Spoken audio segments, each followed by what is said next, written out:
Friday, April 22nd, 2022. It's a special council meeting agenda, a single item on it. Would you please rise and join me in the Pledge of Allegiance?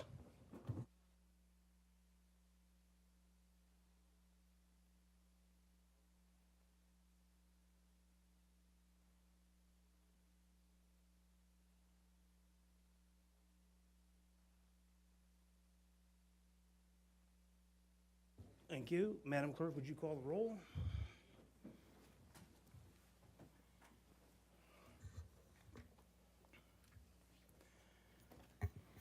Yes, Mr. Mayor. Councilmember Alejandro Gutierrez. Councilmember Friedman. Here. Councilmember Sneddon. Here. Mayor Pro Tem Herman. Here. Councilmember Oscar Gutierrez. Not yet present, as is Councilmember Alejandro Gutierrez. Councilmember Jordan, not present. Mayor Russ. Here. All right, very good. We have a human resources item to read. Would you read the item, please? Mayor Ross, Oh. we need to convene the special meeting. Oh, of I'm the sorry, we CFC do and have take to, care- the- yes. these Formation Commission meetings, so if you would, please. Very good. I am now, oh, I'm sorry.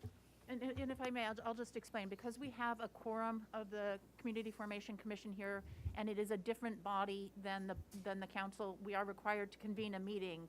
The only action of the meeting is coincident with the action of the council meeting. If we lose that quorum, the meeting will be canceled, but there's nothing to prevent the remaining members to participate as members, to make your presentation and answer council questions. In addition, we have no action item scheduled, so it's not a problem. Please go ahead, Madam Clerk. Very good. And this is a roll call for the Community Formation Commission. You do not need to go to a mic. If you are here, just please say yes, and I will note it verbally into the record. Demo Lakamik. Not present. Christian Alonso. Here. Serafina Chavez. Yes. And that was a yes and a yes for Alonso. Gabriel Escobedo. Yes. That's a yes. Kim Johnson.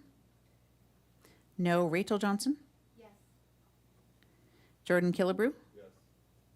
Lizzie Rodriguez. Yes. Richard Sander. Yes.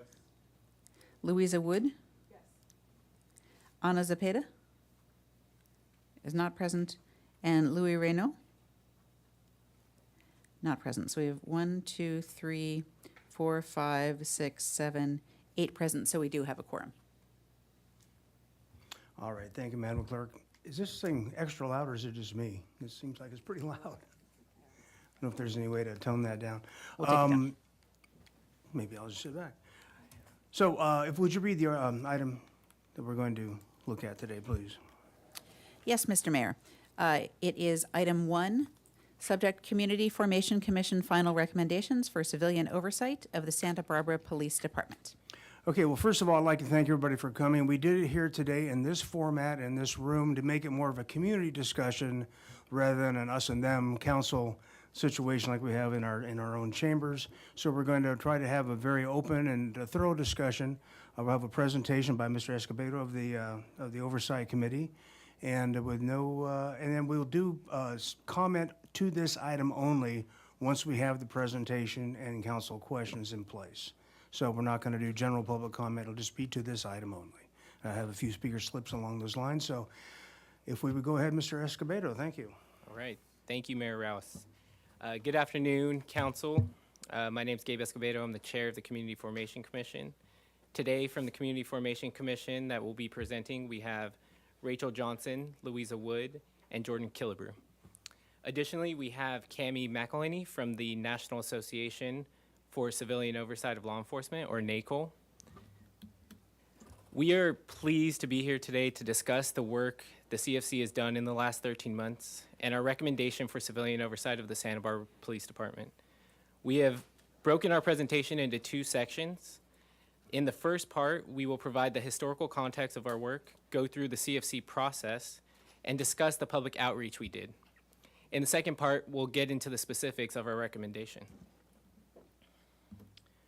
I want to start by commending City Council for choosing the right people to do this work. You chose a talented group of individuals that have a diverse set of professional and life experience, and it came through in the thoughtfulness of our conversations. That really provided a model example of bringing vastly different viewpoints to a discussion and weighing them equally, and ultimately making a decision that was tailored to the needs of Santa Barbara. Next, I'd like to acknowledge our city staff support. I cannot speak more highly of the support that we got from city staff. Sam Ramirez and John Doimus have been there every step of the way to advise, to provide guidance and support. On top of that, we have Tony Ruggieri, who has been extremely helpful in supporting our outreach efforts. And finally, I would be remiss if I did not acknowledge just how fortunate we have been to have Chief Malekian and Lieutenant Sean Hill as a resource throughout this process. Lieutenant Hill has been at every single meeting, and he has consistently provided feedback, information, and made himself available. To have a chief that is supportive of oversight and with his resume and wealth of experience is a luxury that not many jurisdictions get in a process like this. I just want to express my gratitude to each of the folks that got to support us throughout this process. Next, we have the National Association for Civilian Oversight of Law Enforcement, also known as NACOL. This is the premier organization in civilian oversight, and there is no one more qualified to guide us through this process than Cami McElhaney. She has endless knowledge and experience that came through in her facilitation of our meetings. We sincerely could not have done this without her, and I could not have been more grateful to have worked with her. Next, we have the Center for Court Innovation, which assisted us with our public outreach effort and analysis of the feedback we received. This organization was referred to us by Chief Malekian, and we understand why. We worked directly with Elizabeth Ling, Rachel Swainer, and Elise White. They have a great deal of experience doing research and were amazing partners in designing the survey and focus groups.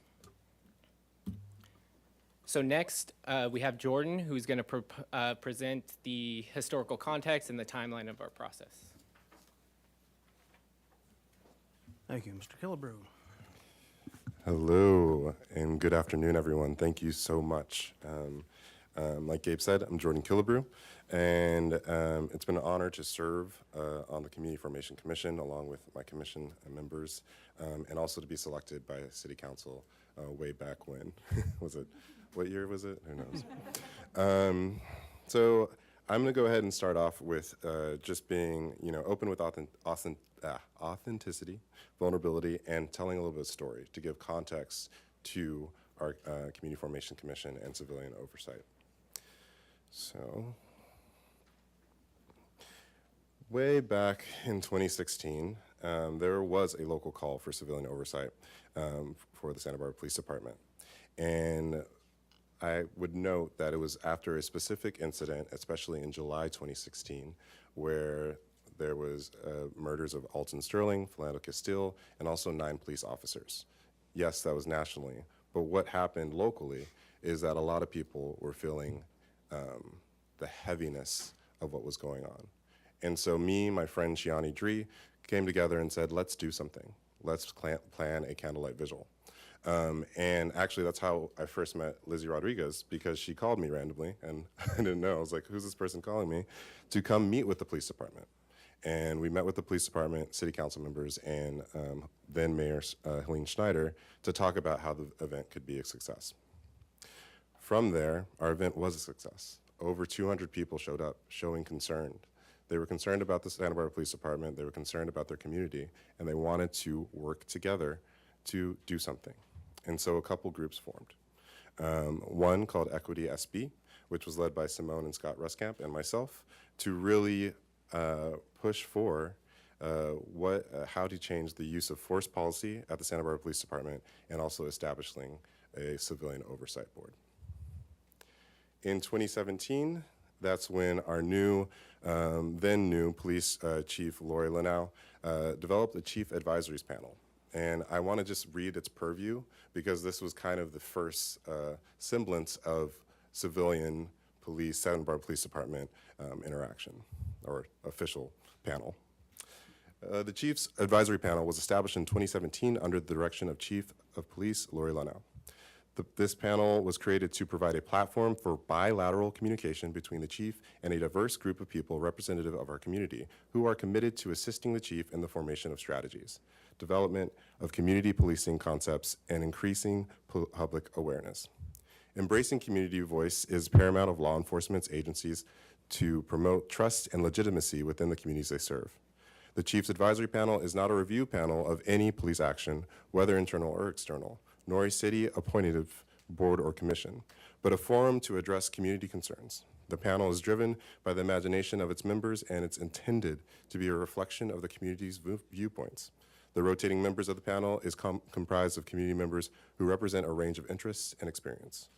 Members should represent diverse backgrounds, which can include experience in business, education, nonprofits, public relations, faith, community, political arena, and more. I served on this. I was appointed by the then police chief, and I would say it disbanded in 2020, and in its entirety, we probably only met 4 times. And that's a span from 2017 to 2020. There was times where we were requested to meet with the police chief individually, but from my perspective and my experience, it felt like it was an underutilized group of, I think, 6 to 7 individuals, really great community members. And yeah, it was really more reactionary. Something would happen in the community, and then the police chief would call on us. So in 2020, a lot of other things happened, as we know, and that's where we came to Santa Barbara City Council approving the demands for civilian oversight, Juneteenth support among declaring racism a public health emergency that was brought forth by the group Healing Justice Santa Barbara. And then we went into, of course, all the applications. I think there was 96 in total that you all reviewed. And then selected us.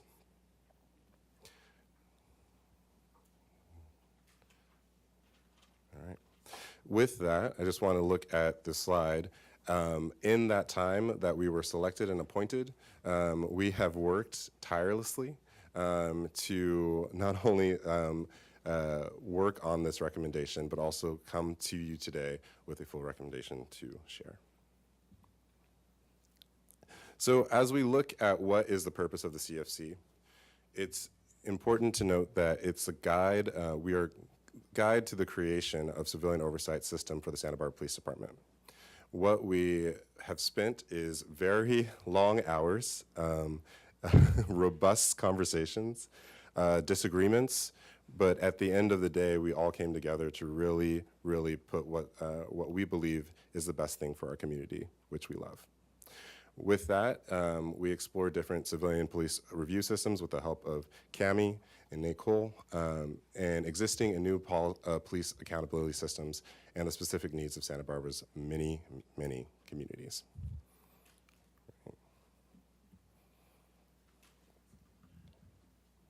Oh. Still me? Okay. I'm like, all right. So we can go through our Community Formation Commission process. And as you can see, it was a long one. Of course, you all appointed us as commissioners. We were sworn in, and we had ethics and training. We had a lot of training, just to know. In April of that year, we also selected our chair and vice chair, Anna Cepeda, who is not with us currently, and then began how do we tackle this issue, this challenge, and the purview that the council set before us. We selected NACOL because we were like, we need support. And so thank you, Cami, we can't say thank you enough, who joined us as a facilitator to help with the CFC and our working groups. Then in June, we had a presentation on internal investigation process, and I have to thank Lieutenant Hill. Thank you so much for that information. And then also a presentation on the city charter and considerations. Following that, we also identified challenges and opportunities, development of a tentative timeline that shifted quite a bit. We had lots of discussions regarding which model and which framework would best suit Santa Barbara. We then, in September, had a decision on specific civilian oversight authority, really trying to decide on what should this framework be. That continued into October, and we then thought, well, we need to communicate clearly with all of our communities about this, and so we developed a public outreach strategy. And in November, there was the formation of the draft language, which was extremely long hours at that point. Following in December, our work groups continued drafting language and the CFC introduction presentations to really introduce it to the community and make sure that people knew what was going on, who we were, and how, and our goals set forth by the City Council. And then we refined our draft language with the full commission.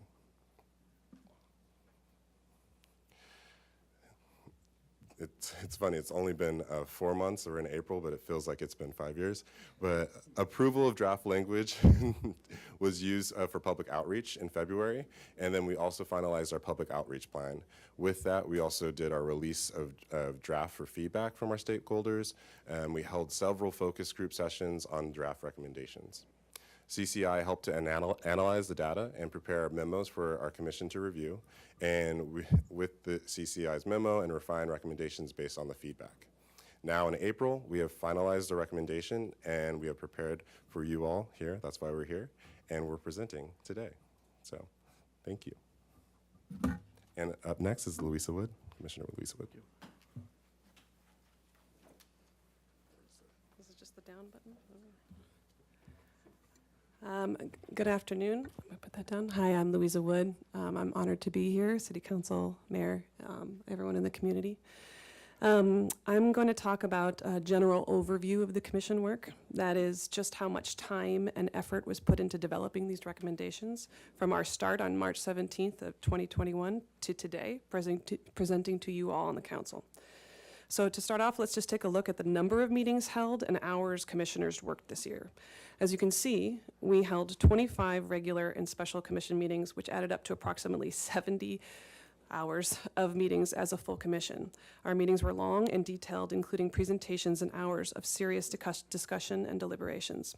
Further, commissioners devoted an additional 1,000 hours for working group duties, averaging about 84 hours per commissioner dedicated to this work. Everyone here and people who are missing. As you can see, our commission took our role seriously to do our in-depth research about oversight, to learn and dive into our cities and our police department's strengths and stretches, Santa Barbara Police Department's current statistics, thanks to Sean Hill for helping out with getting all that to us, to find the right model to draft the most effective civilian oversight recommendations for the city of Santa Barbara. So then that brings us into staff presentations and training. So an extremely important part of our roles as commissioners on the Community Formation Commission was training. These next few slides will discuss presentations, training, and educational sessions that we as commissioners received throughout our year process. During our very first meeting on March 17th, 2021, after we were sworn in, we received our Ethics and Brown Act training by City Attorney Ariel Colon. Thank you very much.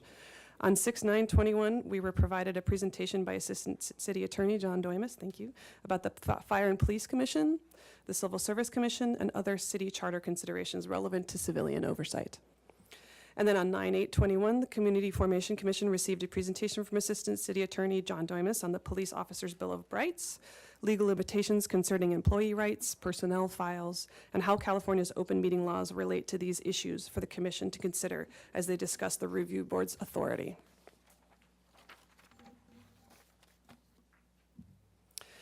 The Commission also received educational sessions with folks from the Santa Barbara Police Department and with NACOL, the National Association of Civilian Oversight of Law Enforcement. These included a presentation from Santa Barbara Police Department liaison Sean Hill on 6/9/2021 on the Professional Standards Unit, and the Santa Barbara Police Department internal investigation process. And then we had another presentation from Nate Cole, Director of Training and Education, Cami McElhenney, I hope I said that right, on 7/28/2021 and 8/11/2021 about different oversight models used across the United States. And another presentation from Cami on 7/14/2021 about the challenges and opportunities for this commission. And then on 8/25/2021, Santa Barbara Police Department Interim Chief Malekian, provided the opportunity for a question and answer session with the commissioners, and we really appreciated that time. Moving to slide 17. The commission continued to receive sessions from Santa Barbara Police Department, NACOL, and Center for Court Innovations. On 8/25/2021, Cami from NACOL gave us a presentation on oversight in cities comparable to Santa Barbara. Independent Police Monitor presentation on 3/9/2022. So we had a presentation from Joseph Lapari, and who he himself is an independent police monitor for Boulder, Colorado, which is a very similar size to Santa Barbara. He works as an independent police monitor there. He gave us a very informative session at that time. We did a lot of question and answer. And then on 3/23, Santa Barbara Police Department Interim Chief Bernard Malekian shared his position paper. And finally, on 4/4/2022, Ms. Elise White from the Center of Court Innovations presented the findings from the focus groups and feedback survey to the commission. So a lot of information. We learned a lot over this year, which we needed to in order to be able to make informed decisions. Am I right? Correct, okay. The next 3 slides leads us into information about the research done and working groups developed in this process. So this is where a lot of the work happened. The first round of working groups were developed in May and ran through August of 2021. These groups included the research and review of oversight model, data analytics, policy, training, and hiring practices, and the community engagement strategy. The second round of working groups were developed in August and ran through December. These groups included communications and marketing working group, a survey and development working group, community events, and outreach working group. And finally, the third round of working groups were developed in December and ran up to this month, April. And Jordan is correct, April has been a long month for us.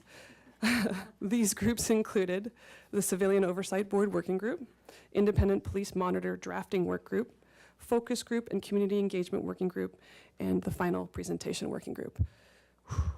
All right, moving on. So this next slide represents the collaboration with city staff, members of the Santa Barbara Police Department, and community organizations across the city, and the overall outreach of the commissioners to our community members at large. This is something I'm actually very proud of as a commissioner. So these included, the collaborative sessions with Santa Barbara Police, so that's the way we're collaborative sessions with the Santa Barbara Police Department. So we had 6 sessions with Community Formation Commission introductory presentations at police briefings. I and Lizzie Rodriguez had the opportunity to do that. That was very, it was great. I really enjoyed that.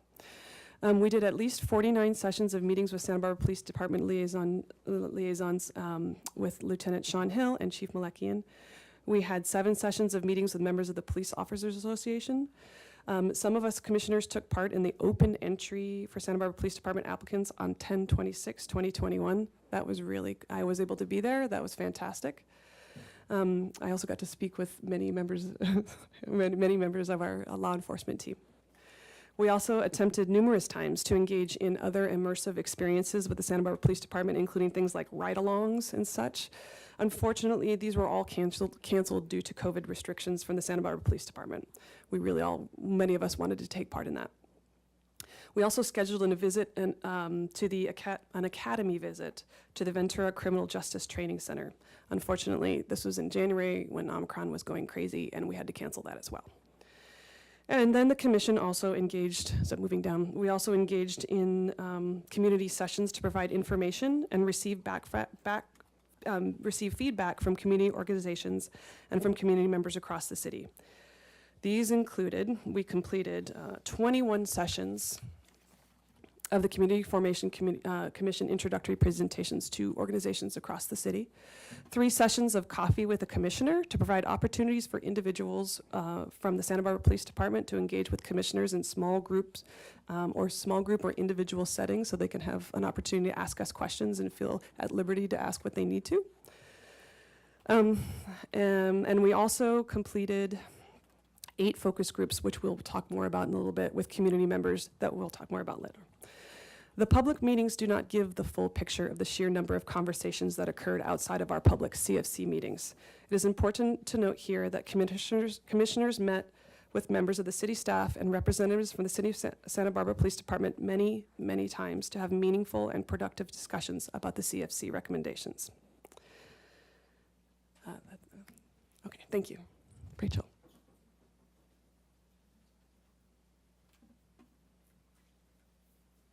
Down or right?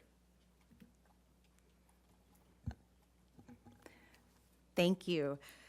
All right, so as I hope is evident from what Louisa just covered, basically one of the most important components of our work was consistent, constant engagement with all of the stakeholders in this community. So the most important ways were in direct contact as much as possible, having those conversations, talking to folks on kind of all sides, all aspects of this educational process. In some ways, I wish our rooms looked more like this in terms of being full in all of our other meetings, but maybe they were long enough.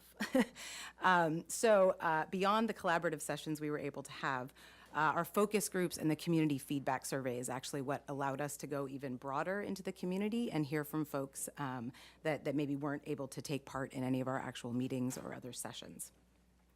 So what I'm going to go over quickly is just a brief overview of those efforts, and then we're actually going to look at a few of the key findings from the feedback survey and the focus groups, because looking at the ones in particular that had an impact and often changed what our ultimate recommendations ended up being. So I'll quickly talk about methodology, the types of outreach that we did, acknowledge some of the limitations that came out of the process, and then look, as I said, at some of the key findings that impacted our draft recommendations.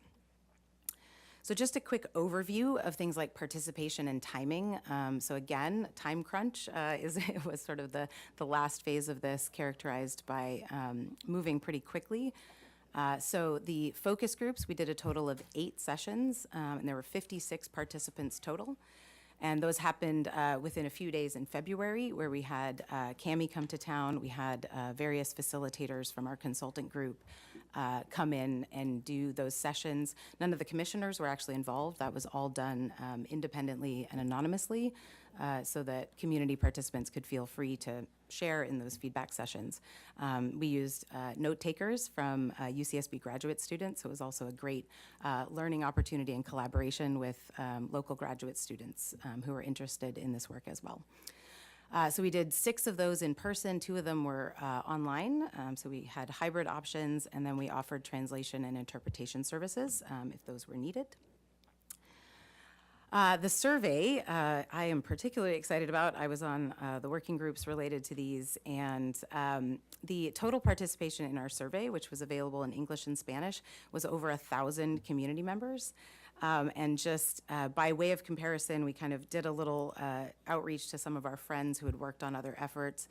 There was a similarly, I think, high stakes, I don't know, interest commission that did a similar effort where they were outreaching through community organizations and wanted community feedback.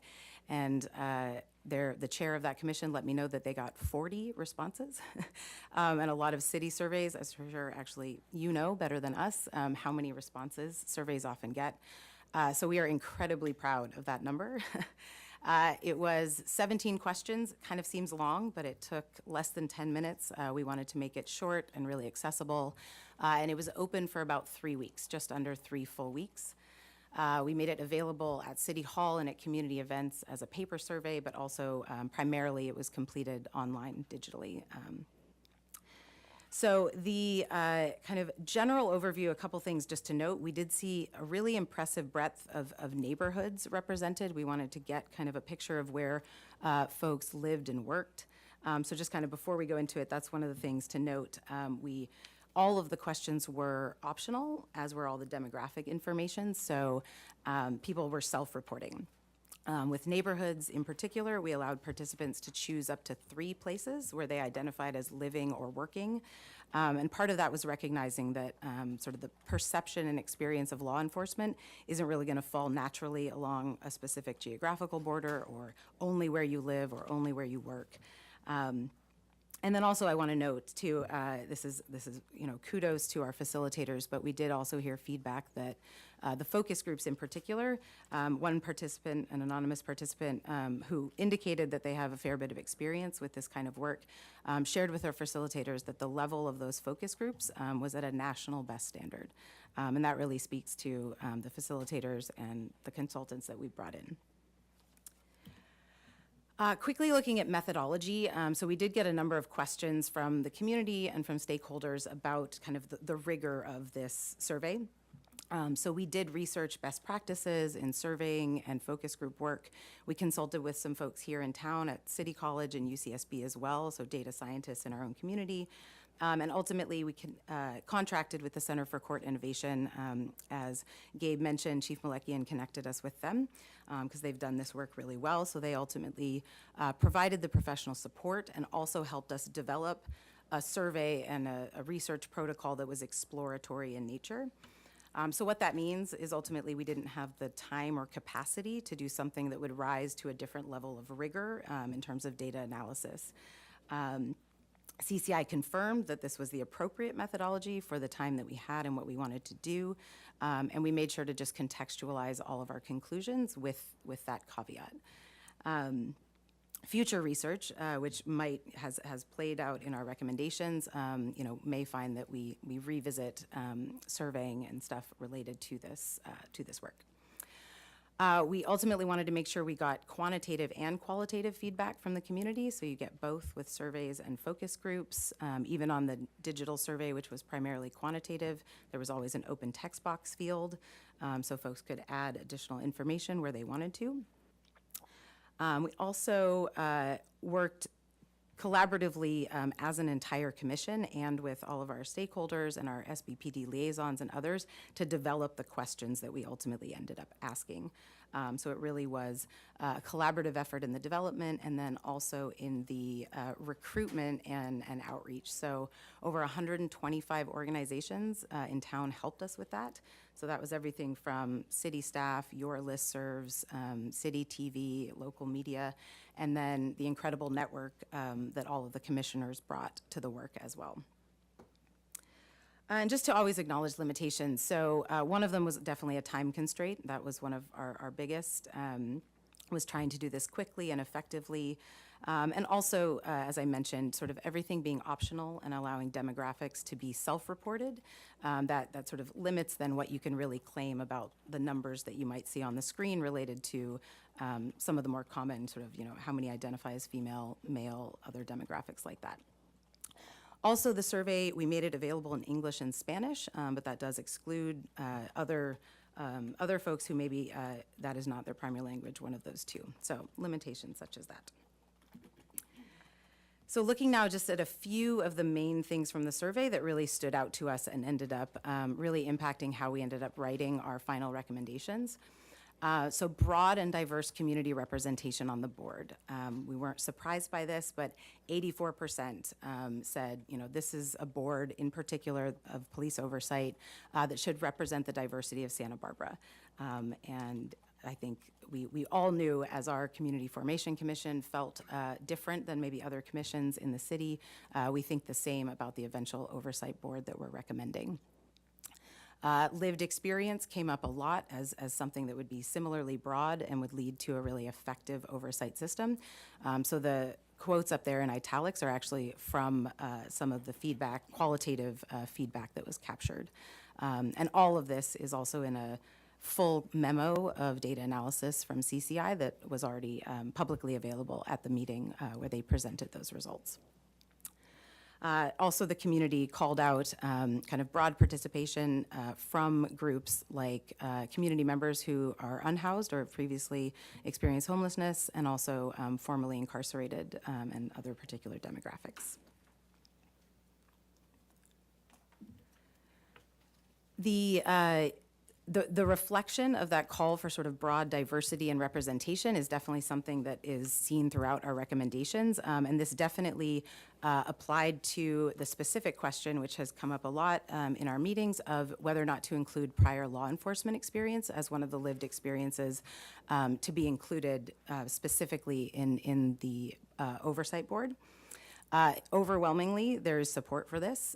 So 42% of the folks who chose to answer this question said yes, and another 23% said yes with a period, a certain time frame where they had been out of the law enforcement profession. And just we added the detail of how many years. We gave folks a drop-down menu choice, because that also led to some really interesting conversations about how we arrived at the 7-year mark, which is in our recommendations. And that was kind of the vast majority were somewhere in the range of 5 to 10. We kind of split the difference, understanding it in some ways is arbitrary, but we also had someone who is exactly this lived experience, a former law enforcement officer, Louis Reynaud, on the commission. And he also helped kind of further contextualize through his own experience how long, after leaving the profession, he feels like, his experience on a board like this would have been. So I think he was in the 6 to 8 year range in different conversations. The other one that stood out, folks really did contribute a lot of information in the qualitative parts, or in the places where they could give specific feedback on actually what ends up being advice for you as council. People wanted a really clear process for selecting and removing members.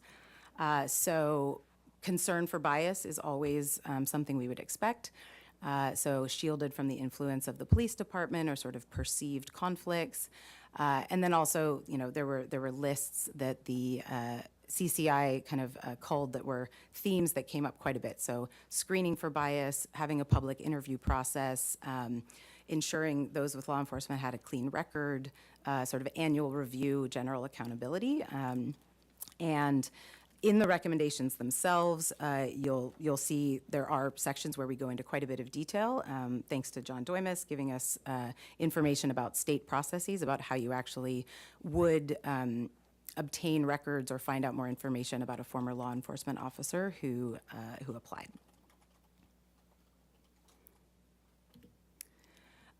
This was a really interesting, this is just one of the demographic questions that we wanted to gather. So this question came to us, Chief Malekian recommended that we include this question, and it ended up being really interesting in terms of just what we learned about our community in a way that really informs a lot of this work. So we asked about personal experience with the complaint review process. And as you can see, there's a small number that have attempted to file a complaint. Some have filed a complaint, some considered filing a complaint, and then 10% did not know a process was available. Most, none of the above applied. That doesn't necessarily mean that they've all, but most of them selected that.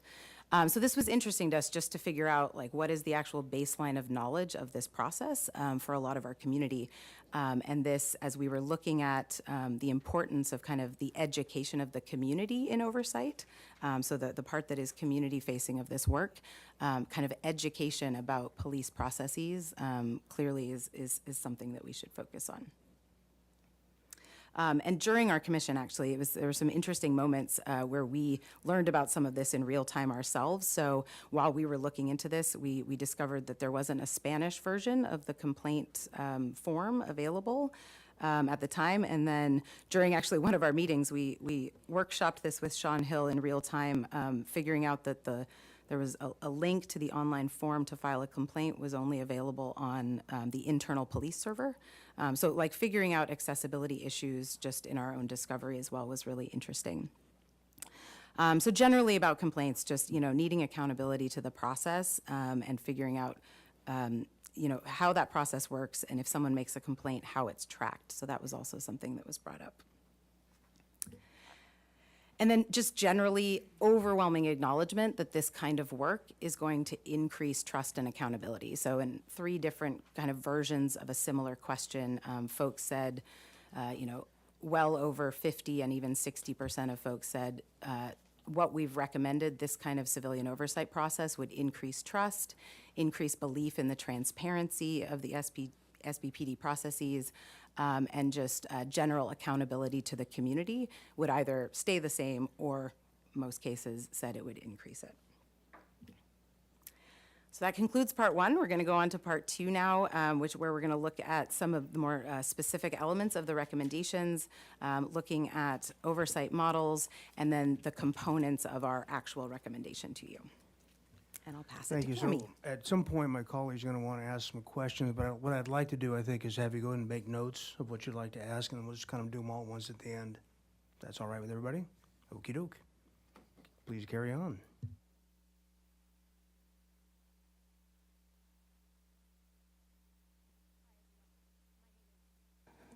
Hi, everyone. My name is Cami McElhenney, and I received this wonderful introduction by Gabe, but I feel like I need to take a moment before I begin what they've actually asked me to speak on today to just say I have the opportunity to work with cities all over the country, and very rarely have I ever seen a community that has been so good at inclusion in the process, been so dedicated to learning everything behind the process. And really, it has been my great honor to be able to work with community stakeholders, like members of the commission themselves, the police department, the elected officials, and city staff. It really has been my honor over the past year. So thank you for allowing me to be part of this process. So as was mentioned earlier, one of the things that I did early on was training so that they would have a base of information on the types of models, the types of authorities and jurisdictions that we see not only across the country, but also specifically in California, which helps us think a little bit more about the laws that are very specific, the state statutes that are very specific to California. We also discussed the fact that in our training that oversight is scalable. A lot of times when you're a bigger city, you think, oh, well, whatever they're doing in the smaller city, that won't work for us. And the same is true that sometimes when there's a bigger city, you think maybe that won't work for you. And I think that there's many components of oversight that are scalable. There's a lot that cities like New York could learn from the smaller jurisdictions doing oversight, and there's a lot that smaller jurisdictions can learn from the bigger jurisdictions that have been doing the work, and sometimes for quite some time. So something to just kind of keep in mind as you're mulling over this model and how it fits with or within the Santa Barbara context. To help all of you understand a little bit more of the CFC and what the knowledge they had as they began deciding on the model they would choose for their recommendation, I just want to provide some basic information about the monitor-auditor model and the board and commission model within the civilian oversight context. And this is a very brief overview of what they spent at least an hour learning. So I won't keep you in this section on this slide for an hour. So first of all, the independent police monitor, often referred to as the auditor-monitor model, promotes good practices when they already exist, and then also can look at long-term systemic change in police departments when they're needed. They often have a more robust reporting practice than other models, which brings a lot of transparency to what is otherwise seen as an opaque process. And then they also allow the oversight mechanisms to actively engage in many or all steps of the complaint process, everything from filing complaint, investigation, to final determinations. We also have the board and commission model. Ensures the community has the ability to provide input into the process, whether that's the complaint process, filing complaints, whether it's the review of data, or the recommendation of policies or practices or training procedures. Community input or review of investigations may increase the public trust in the process, a process, again, that many know very little about. And an individual or a board or commission that's authorized to review completed internal investigations can often agree and disagree with the findings, which gives the community a better understanding of how the process worked and that the community actually had a voice in the end. Civilian oversight has a long history, although a very slow growth in the United States. Originally, civilian oversight was almost exclusively a reactive mechanism. Agencies were often created after a high-profile incident or scandal. Many cities who have oversight have that origin story that everyone refers to whenever they're talking about the civilian oversight mechanism. It was often responding to primarily just to individual complaints, so you had to wait for something to happen to actually do anything.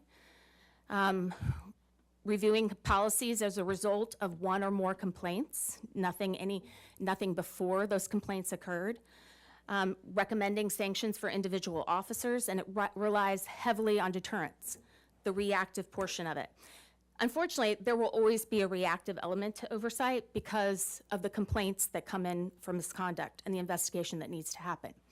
However, what we've seen in the last several decades is a movement towards more proactive oversight, where you can look at problems more proactively through investigation, collection, and analysis of data, looking at underlying issues and causes, and then because of that, seeing areas for improvement.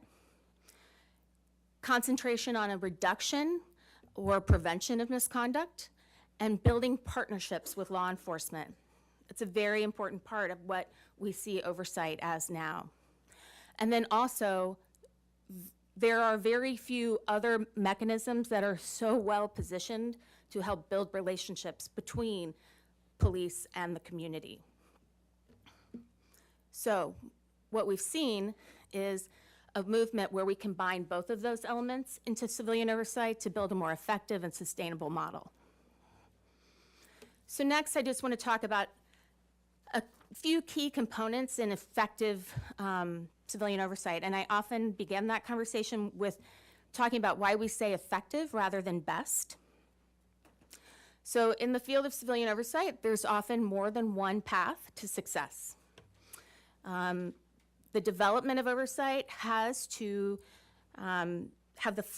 take into consideration flexibility and the context of the city in which it's being implemented, but it still has to take into consideration all of the components that are crucial to successful and effective civilian oversight.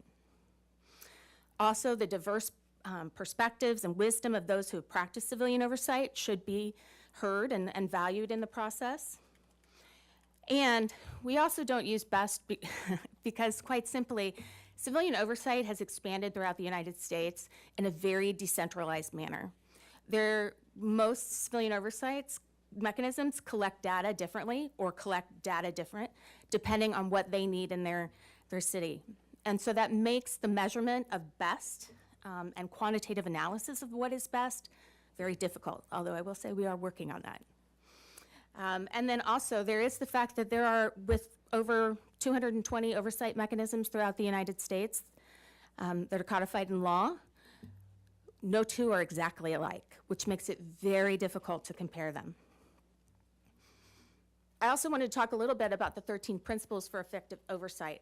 So these are things that we often, and we talked at length with the commission about these principles that help guide you in how you put something together that is both effective and sustainable. And because you can highlight one principle and maybe one is a little bit lower on the scale, that's how you make sure that you have effective practices that also fit within your community structure. Although there's 13, I will say I am happy to say that in the recommendations that you have in front of you, there are several that are very strongly highlighted that I think are really important in the process. That includes independence, both structural, political, and operational, adequate jurisdiction and authority to carry out the intended mandate and outcomes. Adequate funding and operational support are also very important. Public reporting and transparency so that people know that what is happening and bringing that transparency to a process that few know about otherwise.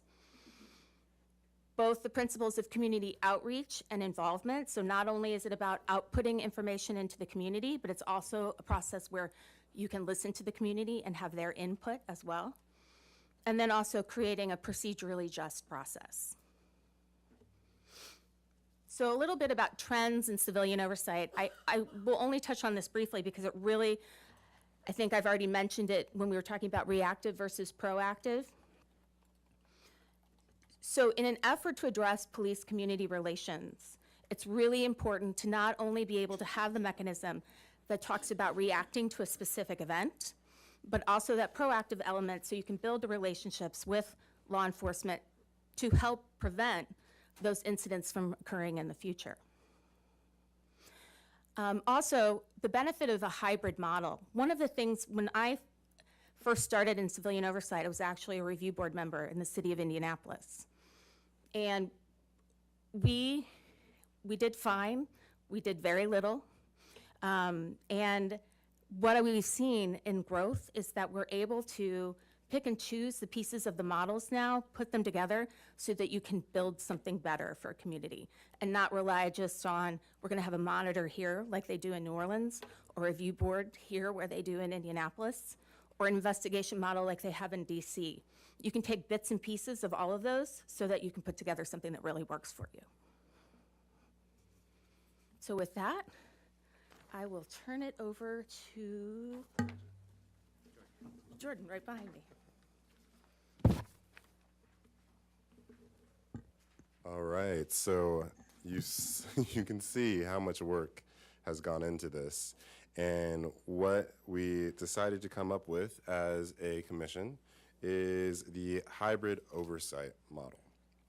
And I'm going to read this because it's very formal. So, in an effort to ensure there is transparency in the internal investigation process of the Santa Barbara Police Department, the Santa Barbara Community Formation Commission, CFC, recommends a hybrid oversight mechanism that would incorporate review focus and auditor monitor focus models of civilian oversight. As a result, the CFC further recommends that the City of Santa Barbara create a Civilian Oversight Board, COB, and an Independent Police Monitor, IPM, position.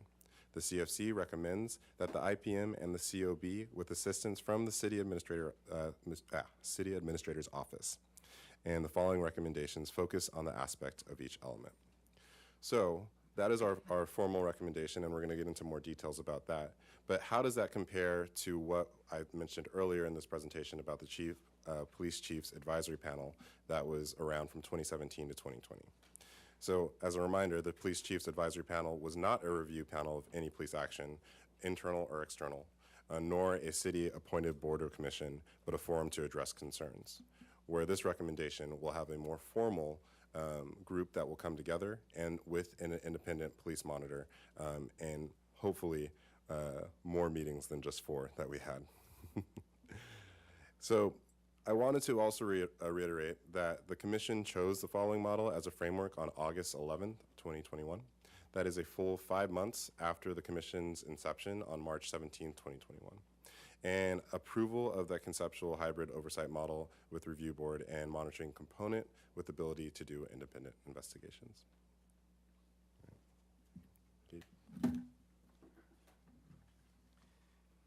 Thank you, Jordan. So now we're going to get into the heart of the recommendation and the 2 different components that we talked about. And we're going to start with the monitor piece, which is the independent police monitor. So the independent police monitor position, it has a few tasks that we outlined in the recommendation, and this is just a shorter, abbreviated version of what's in the draft recommendation. But they are going to set up a process and receive complaints about alleged police misconduct. So for those that don't feel comfortable going to the Santa Barbara Police Department and want to report it, they'll have another place outside to do that. And it's going to be this professional position that's going to do exactly that. They're also going to follow those complaints throughout the process to completion. No matter what the outcome is, they'll follow through to make sure that we're following the policies, procedures, and practices that we've set for ourselves. They're also going to be reviewing trends in policing, so that includes data, that includes working extremely closely with someone like Lieutenant Hill to work on that data, but also identify areas of opportunity for our police department, areas that we might not be able to address right now because of capacity.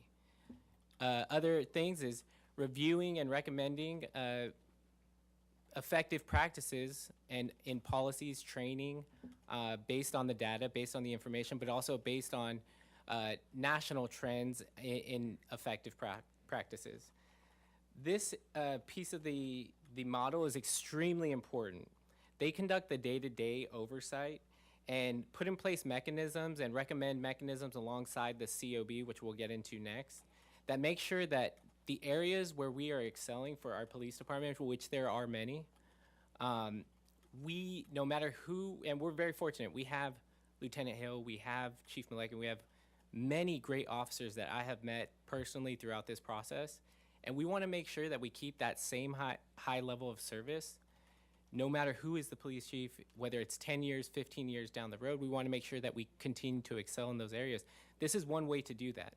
And then for the areas where we can grow, this is how we identify them. This is how we get the recommendations. And this is one piece of how we bring the community into that conversation and shed light on really opaque processes.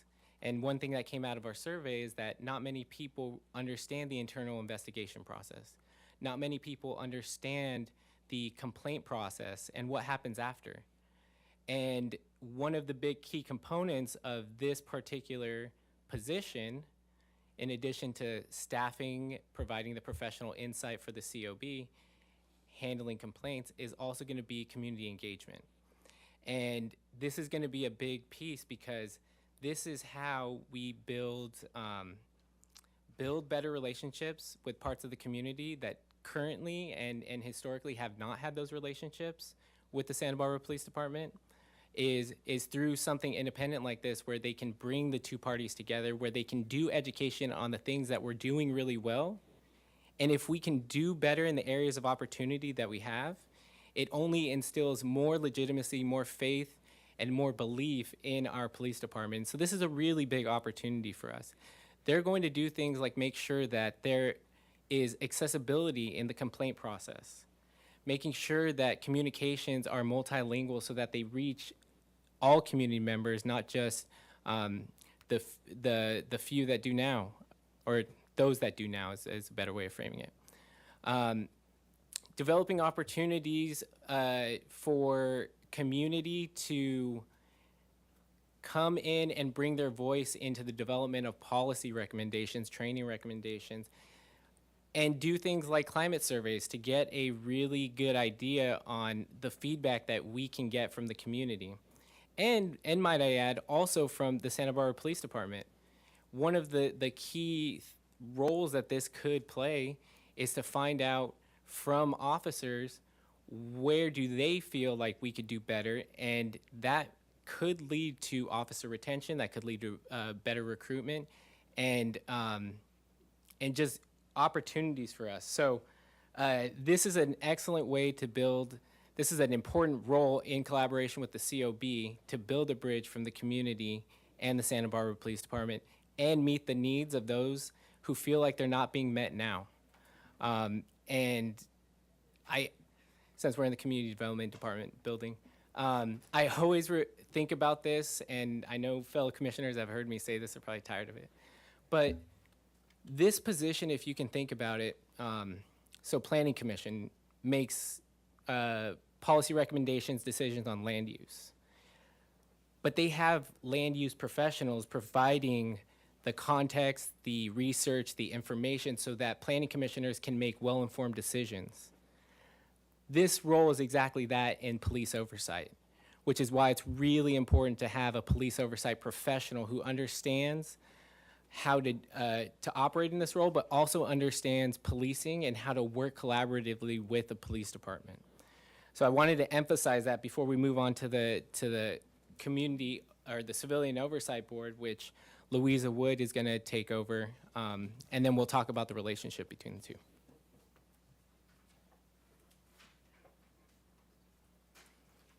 Hello again.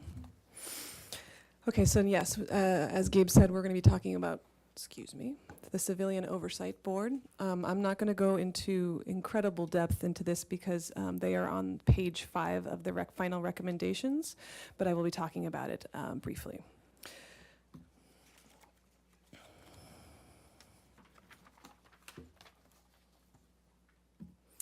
So the Civilian Oversight Board will be made up of members from our community that will be bringing their own community fit perspective and their own voices into this civilian oversight process. The Civilian Oversight Board, as you can see from the presentation, will be responsible for reviewing and recommending revisions to police department policies, procedures, and training, providing opportunities for community input and education on policing practices in Santa Barbara, and 3, providing a mechanism for the impartial and fair review of investigations completed by the Santa Barbara Police Department regarding allegations of police misconduct brought by members of the public against sworn employees of the SBPT.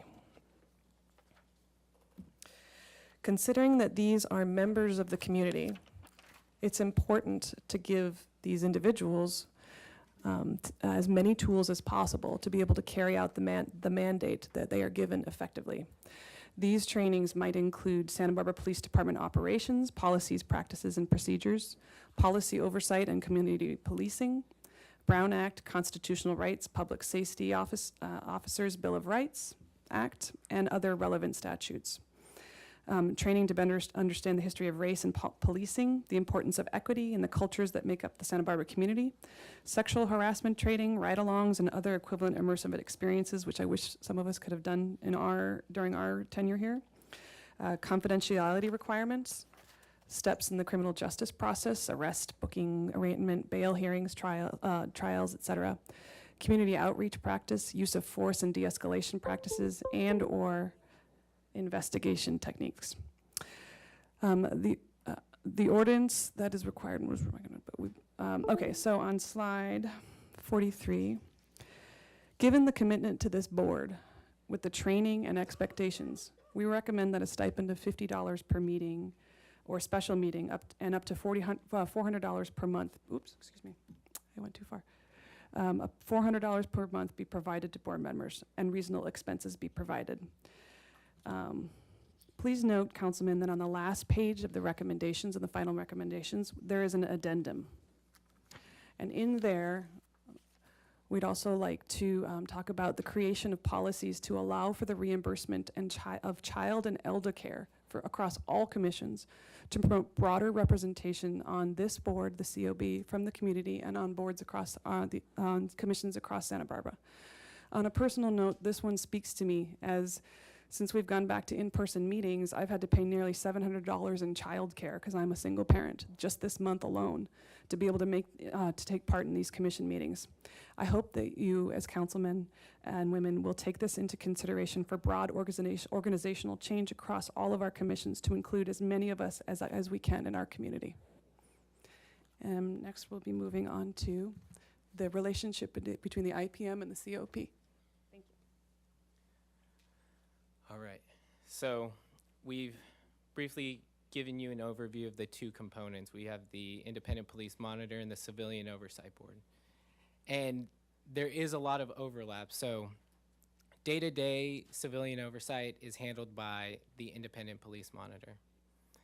But the community voice and the approval of policy recommendations, approval of the Independent Police Monitor's work priorities, are handled by the COB. So you can think of the Independent Police Monitor similar to when you get staff recommendations or you get updates from staff. The Independent Police Monitor, through their work, their day-to-day civilian oversight, is going, if they notice there's an area of opportunity, an area of improvement that we can have, and they think that we need to make a policy recommendation, rather than the IPM just developing it and giving it over to the chief of police, they're going to take it to the Civilian Oversight Board to get that community feedback on those policy recommendations. They're going to provide feedback on complaint information, on other statistics and data to the Civilian Oversight Board, so that based on that information, they could provide well-informed input into the independent police monitor's day-to-day activities, but also direct, based on that information, audits in particular areas. Working very closely with someone like Lieutenant Hill from Professional Standards Unit. And in support of the oversight board, you then have the independent police monitor who's going to facilitate things like their training. It's really important that the members of this board are well informed about our policing practices, about civilian oversight, about legal considerations, about city charter considerations, so that one, that they're operating responsibly, but they're operating with the most information and context possible, with the most recent information possible. So that independent police monitor is going to be organizing this training in collaboration with the Santa Barbara Police Department. They are also going to, the independent police monitor is going to work on annual reports or even quarterly reports for the community so that they can keep up to date with new information that's coming from our police department. But those reports are going to go to the Civilian Oversight Board for approval and feedback so that they are, they get community feedback, but that they are at the highest standard possible, ready to go out to the public. In addition to all of the duties that are outlined in the two boxes on the screen, we have also recommended that there be an evaluation process, because we know that despite what we have put in a tremendous amount of work, we have received a tremendous amount of information. We know that when this is, if this were to move forward and this were to play out in reality, we know that there are going to be areas where we may have missed something. It might not have played out exactly how we thought on paper, that we wanted to give an opportunity for ongoing evaluation so that as we get more information, as we learn more about civilian oversight, as we learn more about policing, that we can evolve our oversight mechanism to continue to fit our needs, but also do it effectively. And so the independent police monitor and the Civilian Oversight Board do this evaluation on a regular basis together. And we've outlined in our recommendation, I believe it's 4 years after inception, that this evaluation happened. And at that time, that's a good time to think about things like if we think we need city charter amendments, or if we think that we need to scale one way or another, that's a good opportunity to do it after you've seen it play out in practice. And then having that ongoing evaluation is important for the reasons I outlined earlier. So I will now turn it over to Rachel, who's going to talk about budget considerations.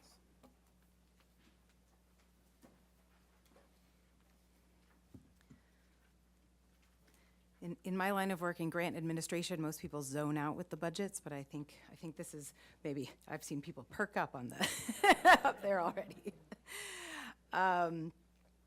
Okay, so on to the budgets.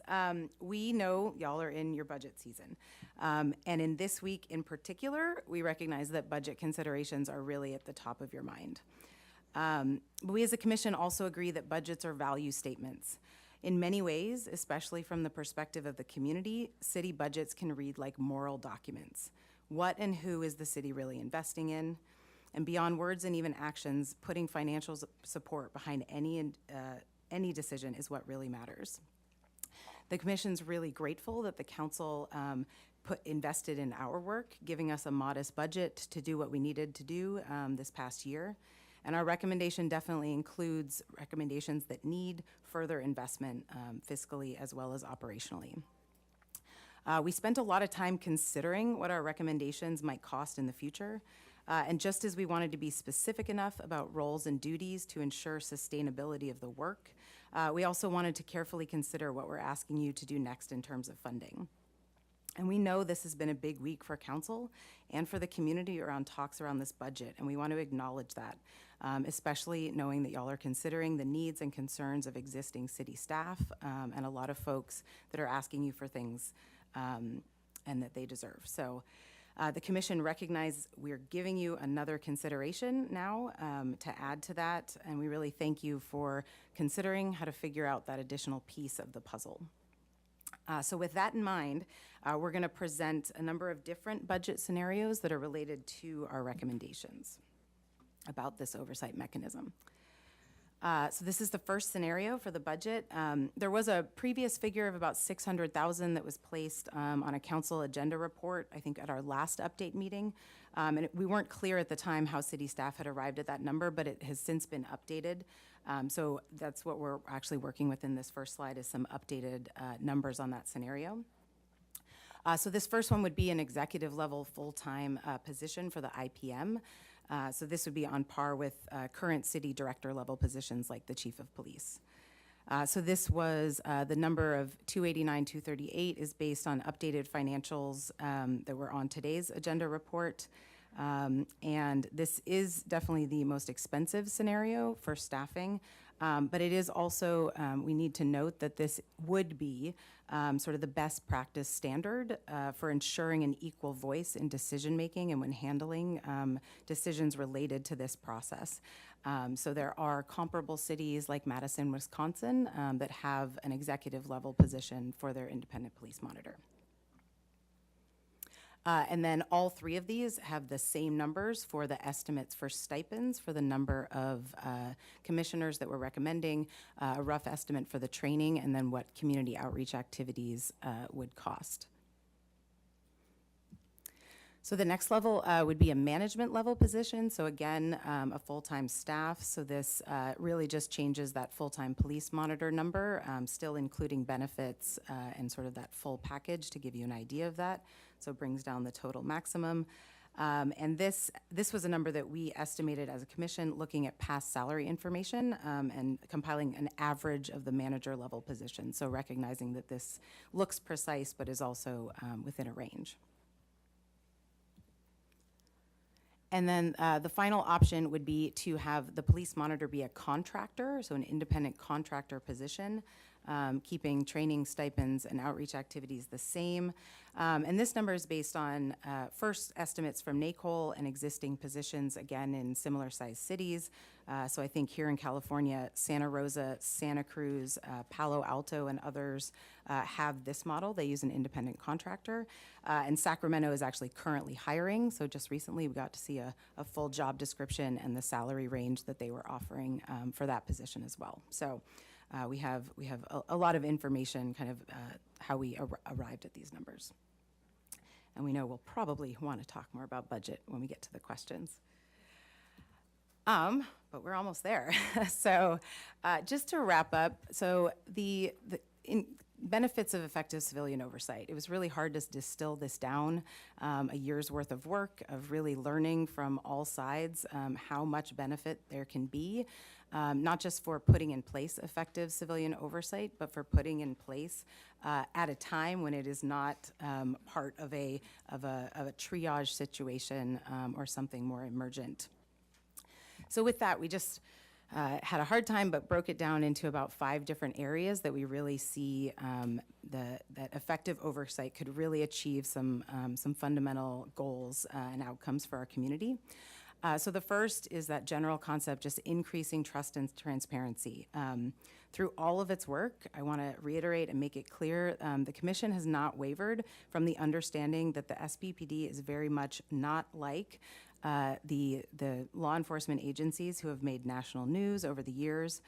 It's an effective department that already implements many of the best practices that we have learned about this year. And that is really crucial to say again and again. At the same time, stakeholders throughout the community have also identified that there are areas where trust and transparency have been challenging, and that's also what we heard through this process. So these are areas of opportunity where independent, collaborative, and well-planned oversight can really make a difference to a community like ours. The second is collaborative community education. So we really learned through the survey and other conversations the gaps in knowledge that the community has about the police department. So it is often that lack of trust comes from just a misunderstanding or lack of knowledge around really complicated roles and duties and processes that seem like they're not transparent. So further education throughout the community is a critical component to this work. And you've seen how that plays out specifically in the duties of something like an independent police monitor position. We really, again, want to uplift what we've learned from NACOL and Chief Malekian, that in so many ways, oversight is useful for everyone on all sides of it. And the idea is that this kind of collaborative education is good for the PD and it's good for the community. Coming together, even in conversations like this, is how to move this work forward, and how to really be authentic about the challenges on all sides of it. We are really grateful that we were able to conduct this work as a commission with someone like our interim chief, and in a climate where this is so much more broadly agreed upon than it has been in the past. But we also recognize that there is the broader community in Santa Barbara who still feels differently and will likely always have different voices to bring to the table. So ongoing collaboration like this is so important. The next one is proactive strategic planning. So we've said proactive versus reactive a number of times throughout this, and we've actually had the question posed to us a couple of times in this process of, are we just 2 years too late? Like if 2020 was the moment, is it too late to be doing this work? And it's a valid question, especially for cities that had that sort of tragic origin story that they had to deal with quickly, because delay further erodes all of that trust that the community places in its leadership. For us, however, the City Council chose to act proactively by forming this commission itself, right? Not jumping into forming a civilian oversight board or some sort of mechanism, but actually doing this initial step of research and work. So there are a lot of good reasons to think we're not really late at all. We could also be early in looking ahead to what is coming down in terms of more and more of these conversations happening. So just one example, state legislation that was passed in 2020, AB 1185, allowed for county boards of supervisors to implement oversight of sheriff's offices. So this is obviously limited to a county purview, but it is also an indication of sort of larger conversations in California and nationwide that are causing a lot of municipalities to do this proactively. And I think looking at it in a proactive sense, especially fiscally as well as operationally, is a really great way to get ahead of the curve on that. But beyond those legislative arguments, and I think perhaps more importantly for the Santa Barbara community, this is the argument as well, that will ensure, oversight can ensure that Santa Barbara never has one of those really critical moments that makes national news. We've got an opportunity to make sure that all of the good practices and some of our best practices remain, and that there's room for growth within that. The next one we've mentioned a couple times, increasing retention and recruitment. This was a big learning area for a lot of us, learning where do our police officers live, what communities are they part of, what do they bring to their work. And this is something that we grappled with and tried to learn about, but ultimately know that we can't fully understand the recruitment and retention challenges that the PD is facing right now. But our sincere hope is that our recommendations and kind of being part of this conversation and having it with the community really could lead to a future, a present and a future, where that gets better as well for PD. Where we are known to be a collaborative community, where this topic is not as fraught as it is for a lot of others. And then just finally, effective and sustainable practices. So strengthening public safety in our community through civilian oversight, like we said, is hopefully great for recognizing that Santa Barbara is doing so many things well right now. And we want to continue those practices and make sure that they last into the future.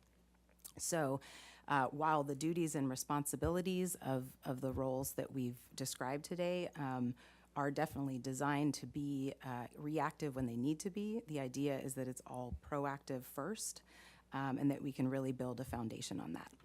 So just like the City Council has modeled being proactive and considering sustainability in our commission, and we've tried to do so in our work, we really look forward to seeing that same kind of value system of effective practices and sustainable practices in the decisions that you make going forward with this. So to conclude, we just again want to express our gratitude to the council and to city staff, all of whom work to us, and also to the community at large for really engaging in this conversation with us in a really real way over the last year. It's definitely been difficult, but it's been incredibly supported, and we really feel that, and we want to express gratitude for that. So thank you all for being part of the conversation. All right, thank you very much. So, for my colleagues, what I'd like to do is go through a round of questions, make sure they're very pointed questions that are clarifying questions. And then we've got a number of public speakers I'd like to get to, and then we'll go back for more questions afterwards. So, I think I'll just go ahead and go down the line here. Keep it brief and pointed. Like I said, we'll get the public speakers in, and then we'll go back for further questions. So make sure they're clarifying questions, please. Mr. Gutierrez. Thank you, Mr. Mayor. I have a question for Mr. Killebrew, if you wouldn't mind coming to the mic.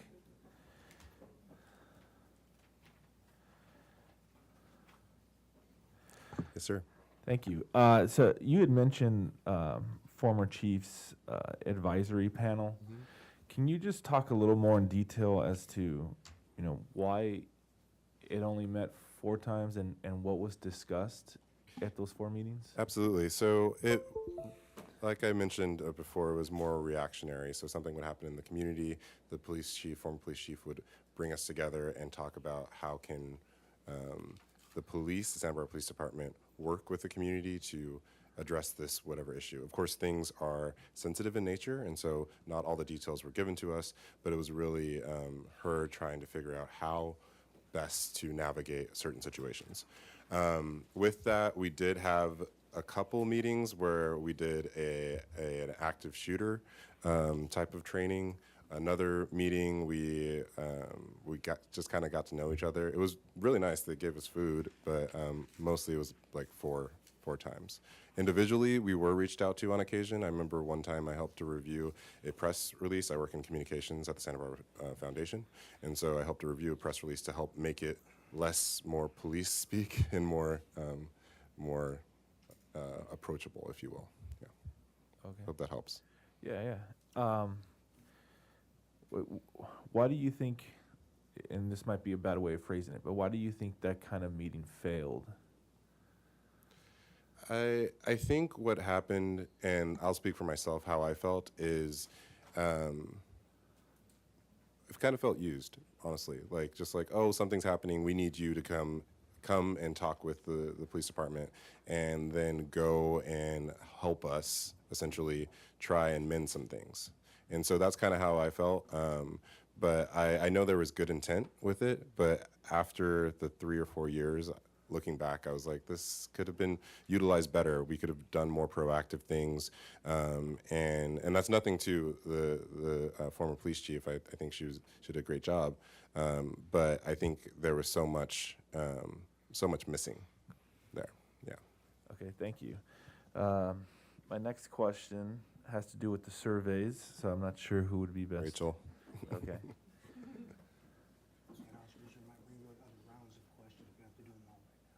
Okay. Sure. I'm sure I'll have different questions for the speakers as well. It says here that there was 1,040 surveys taken. Do we know for sure those were taken by locals? So, simple answer is we don't. Except for the ones that were on pieces of paper that were sort of delivered to city staff, things like that.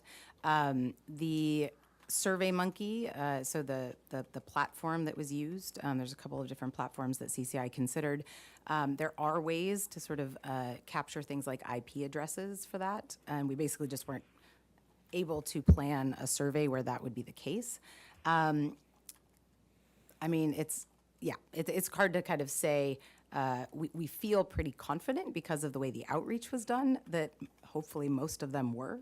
I think even the specificity of some of our neighborhood listings, demographics, like the way the data looked across demographics, it definitely wasn't clear.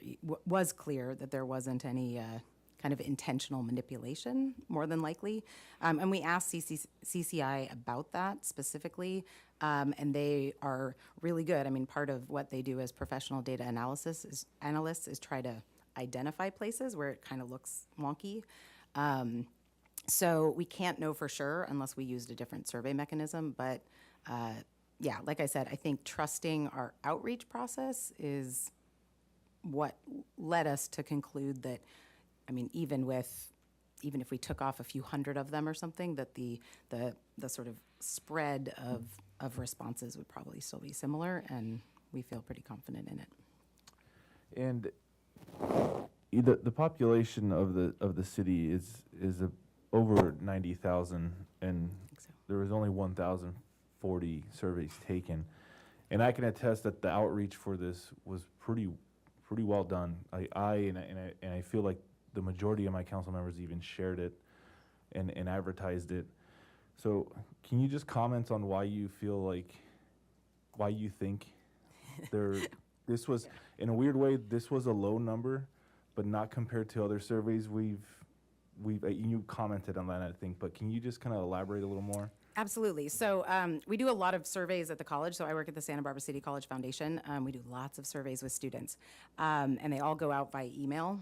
As sort of Google Analytics or your IT departments will tell you, open rates on emails are often shockingly low, especially if it has any kind of subject line that makes it look like it's a survey or like a mass email. So open rates are often lower than like 15%. So that's even just people clicking on it.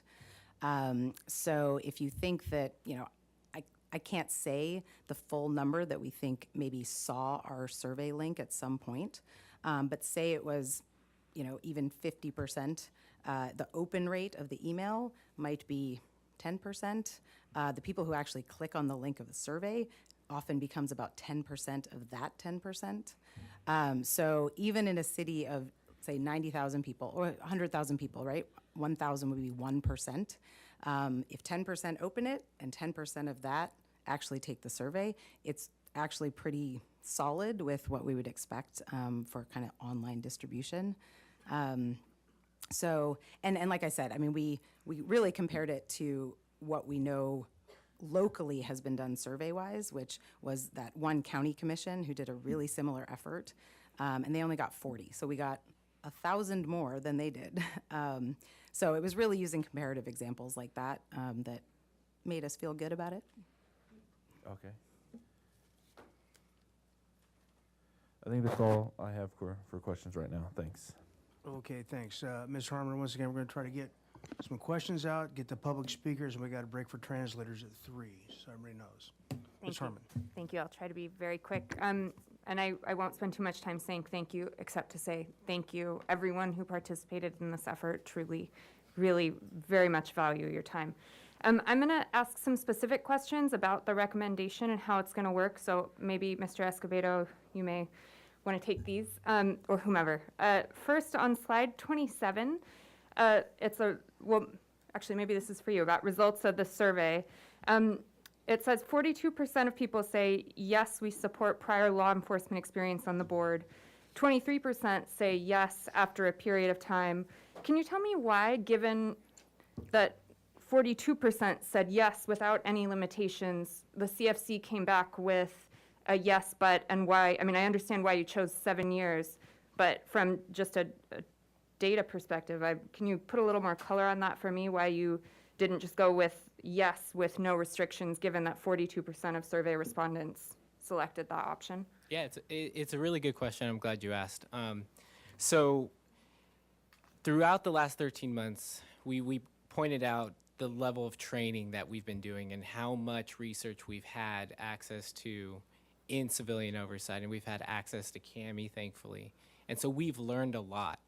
And one of the ways to frame this survey and the focus groups, it is a very, very important thing that we took serious.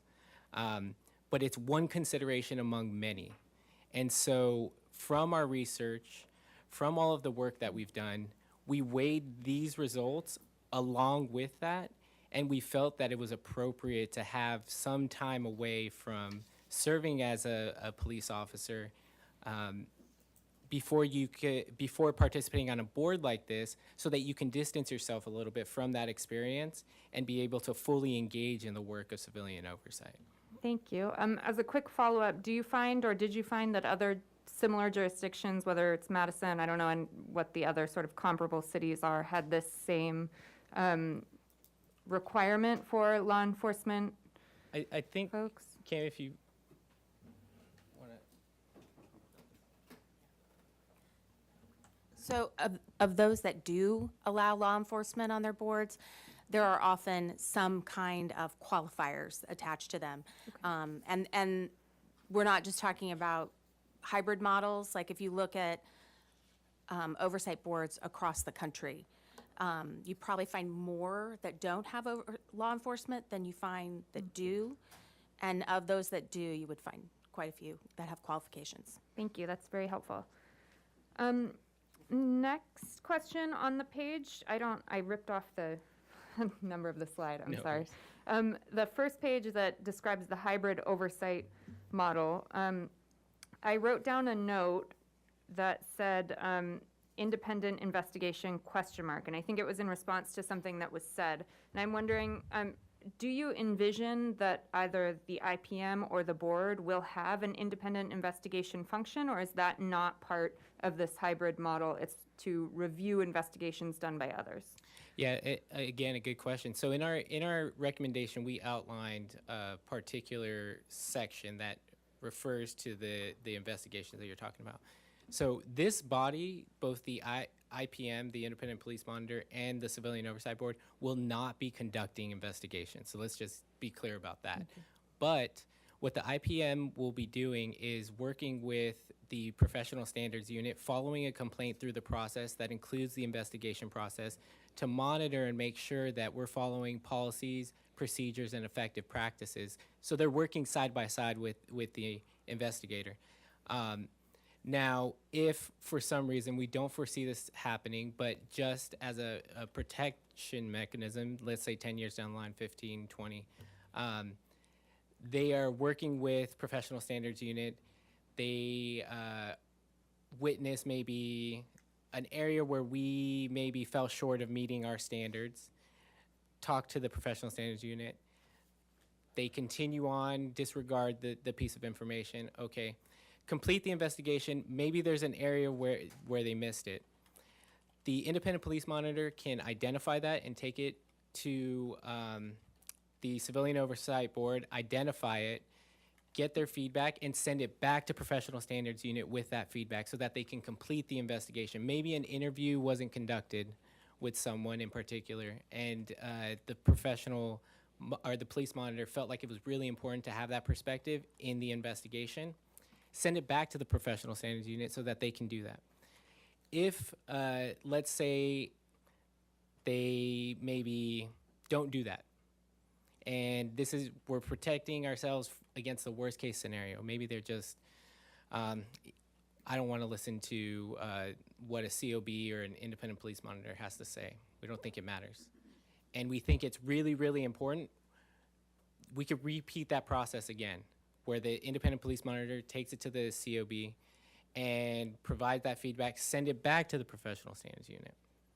And we think that after that, because it's so collaborative of that back and forth of saying this is what we think is missing from here, and because we have such a good Professional Standards Unit, we never even think that it gets to an independent investigation. But let's say the situation is different 20, 30 years from now. And we have people who are not receptive to civilian oversight. And after working with the Professional Standards Unit 2 times, and it still is not what meets our high standards, then the COB and the IPM can refer it to the city administrator's office and recommend an independent agency come in, and we hire through the city administrator's office and the city attorney to hire someone to do that independent investigation.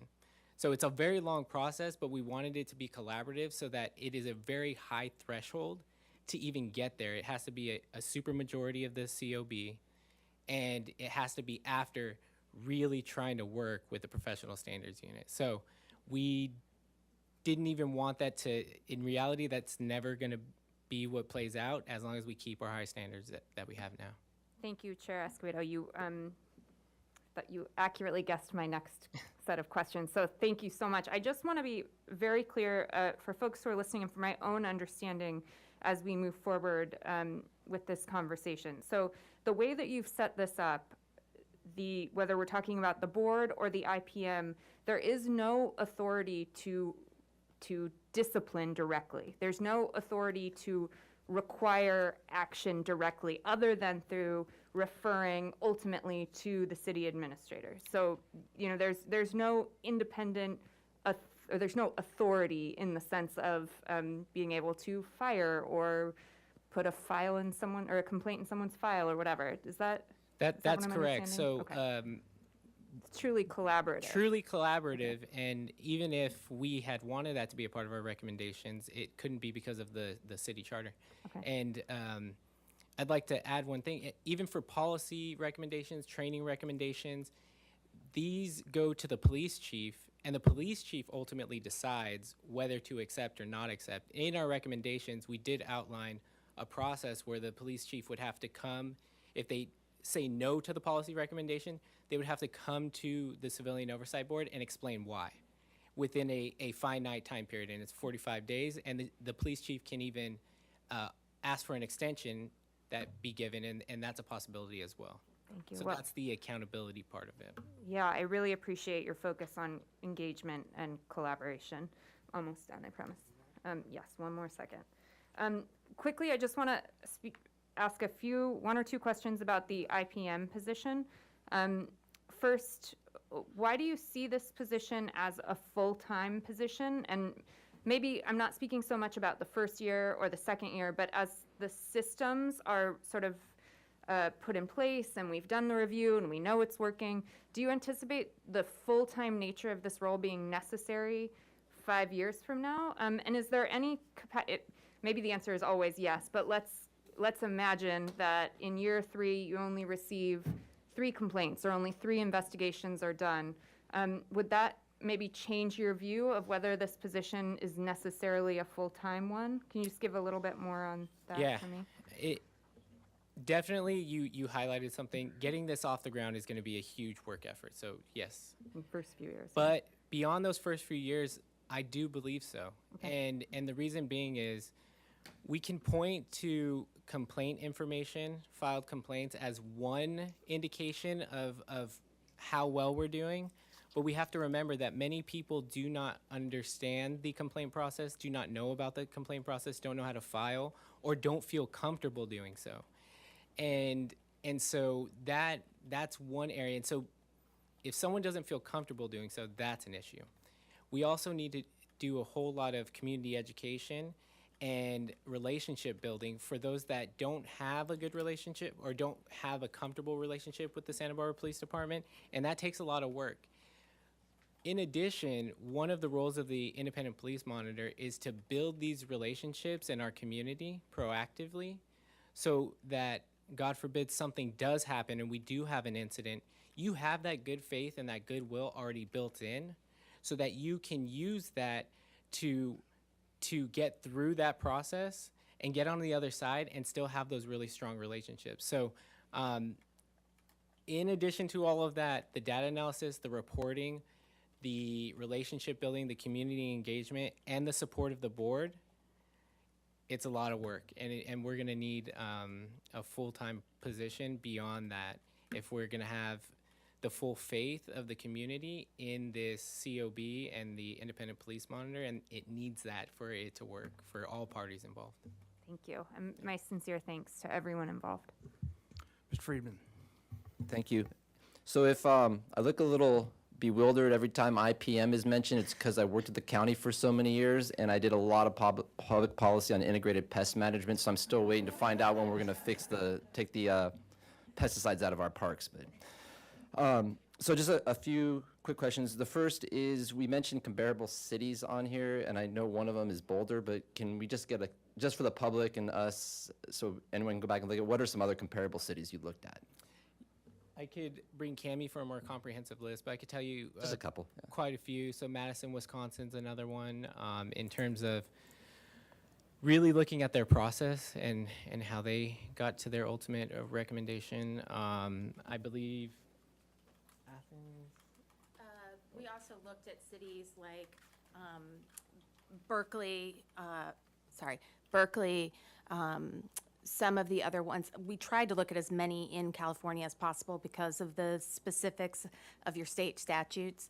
But also we looked at ones in Indiana, South Bend, specifically Indianapolis as well. Then we also looked at some other cities who were in the process of setting civilian oversight up, and some of the considerations that were taken into account, such as Athens, Clark County, Georgia. And then we also looked at some that were slightly larger cities, but had pieces that have worked in smaller cities as well, so that they could see how they worked a little bit better. Perfect, thanks. Just wanted a broader example. So next question is, I've had this question and others have brought it up. It's the Fire and Police Commission. So there has been a discussion in the community of why not, instead of having a new civilian oversight board, why not just expand the scope of the Fire and Police Commission? So I assume you discussed that, and just generally, what is the thought of that as something we could use, or why obviously you're recommending a different model? Yeah, it's a good question. It has come up in quite a few conversations, and I'll give you my perspective on it. Is that the Fire and Police Commission has existed for decades. It's a city charter commission, and so to split the Fire and Police Commission is a charter amendment, much more expensive, much longer process. But in my opinion, more importantly than that is the culture, not the culture, but the perspective of the community with the Fire and Police Commission. The Fire and Police Commission has a very specific mandate right now. And it is not civilian oversight of the police department. In order to get the faith and build that trust with the community and build legitimacy, it's going to take longer for the Fire and Police Commission to build that in terms of civilian oversight, because that's not what they have historically done, than it is to have a civilian oversight board that we build from the start. We build that legitimacy and we build that perception with the community from the very start, rather than trying to change what the perception is right now of the Fire and Police Commission, if that makes sense. Thank you. Thank you for that answer. Last question. There's two parts to it. It gets to one, kind of following up on Councilmember Harmon's question about police officers being eligible. The first is, I just want to clarify from my own understanding the issue of family members of police officers, and if you can just clarify whether they are able to apply or not. I've heard different things, and I was a little confused by that. And then the other component of the question is for some of the rest of the membership.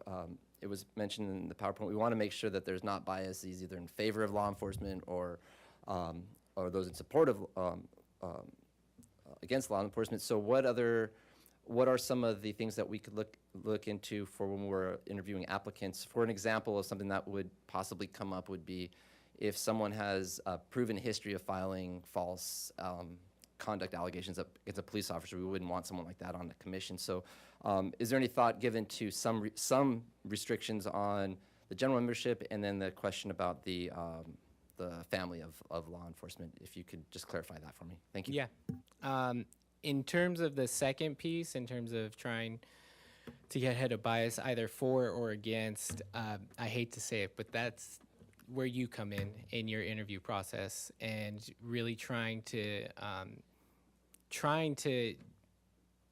do the due diligence of getting to know this person and what their historic involvement in issues like this, motivations, asking questions about those sorts of things. I think it comes out, but ultimately is making sure that there's a very thorough interview process to make sure that you're selecting people who are there for the right reasons. So I hate to put that one back on you, but it's kind of just the reality. The other piece is for immediate family members of Santa Barbara Police Department officers. We did restrict them from being on this civilian oversight board, and it kind of played out in the survey information as well. And Rachel, if I miss anything, feel free to come up. But there was a thought, Actually, I think it's better if you take this one. I don't want to miss. Yeah, and I'll just add something to that part as well. I mean, I think, we'd be crazy to think that that people can come to something without bias, right? I mean, all of us bring our lived experience. So it's really not about eliminating bias.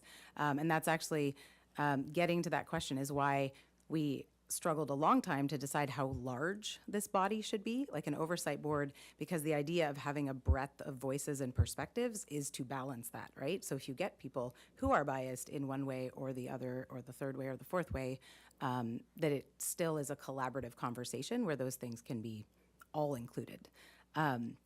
To the second part about the family members of law enforcement. So we didn't show the slide. There's another slide in the full deck from CCI and in the memo where I think even more than that total amount. So I think it was, well over 2/3 that supported law enforcement inclusion. It was a higher number. I think it was 68, 72. It was right around there, who supported restricting family members. So it was actually flipped in the other direction. Definitely want to include the perspective of lived experience, former law enforcement, but not family. And so that was surprising to a lot of us. But the additional qualitative data that was compiled shed a little bit of light. So I think in the focus groups, this was talked about quite a bit. So in the full memo, there are quotes from conversations that were had that allowing family members can often introduce bias without that bias being balanced by experience. So like having the lived experience yourself as a professional would give you a different perspective than the perspective of a family member who doesn't have that same lived experience. So it's actually, we learned from the community on that one of like why you would restrict one and not the other. Thank you. Ms. Nedden. Thank you, Mayor Rouse, and I will try to be brief. I understand, and a lot of those questions were answered, and true appreciation for the Commission's work. And really, you were charged with coming up with all the options available and recognizing that it was proactive. This is not in response to any incident. It is not a reflection on our trust in our current police department and their practices. This was really visionary thinking of all that you could come up with, and you took this task so carefully to hand. My question, I have just a couple questions. So one is just recognizing all this input and recommendations. If you had to do a phased approach, or if you had to rank what was the most important thing to implement in what order and over what time period. And so what I'm thinking of is, say we had a contract position for the IPM, and their charge for a while was to educate the community where those gaps are, and maybe that builds trust. Analyze data and trends to identify if there is a need and what that need might be if there is, or help inform us on retention and recruitment. Would the creation of that position as a contract position be in your recommendation at all, or is it all or nothing, or sort of a ranking of your recommendations? So I'm gonna, if I miss anything, or if you all want to come up, please do. I'll give you my perspective. My perspective is, and I think I understood you correctly. I think realistically, a contracted position, starting with a contracted position, makes sense. And I personally rank the independent police monitor as the most important integral part of the recommendation. That is not to diminish the Civilian Oversight Board, but that's to say that you're limited on the effectiveness of the Civilian Oversight Board without the independent police monitor. And they're doing a lot of the proactive work. It makes a lot of sense to start with a contracted position for the reason of the evaluation process. So when you get that information from the evaluation, you can make much more informed decisions, especially in terms of long-term financial commitments, at that point, because you've seen what it plays out like in reality, it's hard to do that on paper. So I want to highlight the importance of that independent police monitor, but in our recommendation, we did, because we understood the realities, we did include the option of a contracted position for the monitor. Thank you, I appreciate that, and I don't want it to be interpreted that that is my recommendation at this Right. time. These truly are questions about the scope and field. And then, so one of the charges of the COB would be to ensure that our processes are being followed. And I guess I have a question, do we have any evidence that those processes aren't being followed now? And what happens now in our current configuration if there's a charge of that? It's a good question. Again, I think the issue is not necessarily pointing to the Santa Barbara Police Department and saying, you're doing this wrong, because I think we can find plenty of places where we have a very high standard. The issue is the opaqueness in terms of the process and decisions that are being made. And what the IPM along with the COB does is it brings community into those processes, it brings community into those decisions.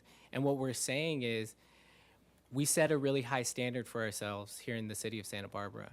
We want to maintain those standards. And we want to make sure that community knows about it. And the COB is that forum for the community to know about it. And so if we do fall short of the standards that we set for ourselves, that the Santa Barbara Police Department sets for itself, then that's a forum to talk about it and talk about how we can get back to where we are currently. Thank you so much. And then my last question, it's not actually for the commission, but before we get to public comment, sort of so I'm steaming up here. Sorry. A question maybe for those who might be making public comment, I'm not sure. I really believe in shared governance, and I know it's harder to do, and it takes a lot of effort, but the collaboration and the input also from the rank and file, I'm very interested in how that input was integrated into this process. But then also, I mean, just a statement for myself, and I apologize if this is a little bit, it's delicate, but I think we're here to really talk this through and really face it all. Throughout this process, I know I myself had multiple check-ins with our previous chief, with different elements of our police department, and felt this process was fully supported. Have since gotten many public statements, maybe from certain representatives, that it was seen as insulting and putting their lives in danger, actually.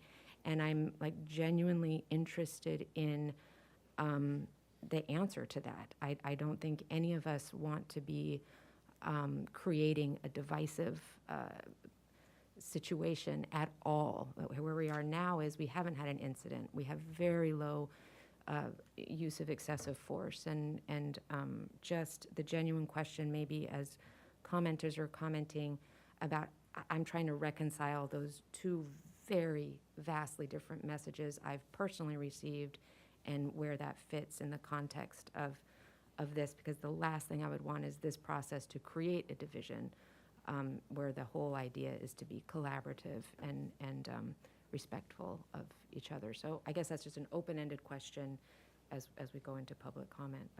But how you did receive input from PD, yourselves, and your focus groups? Do you want to take this one, Rachel, if it's about the focus groups? Yeah.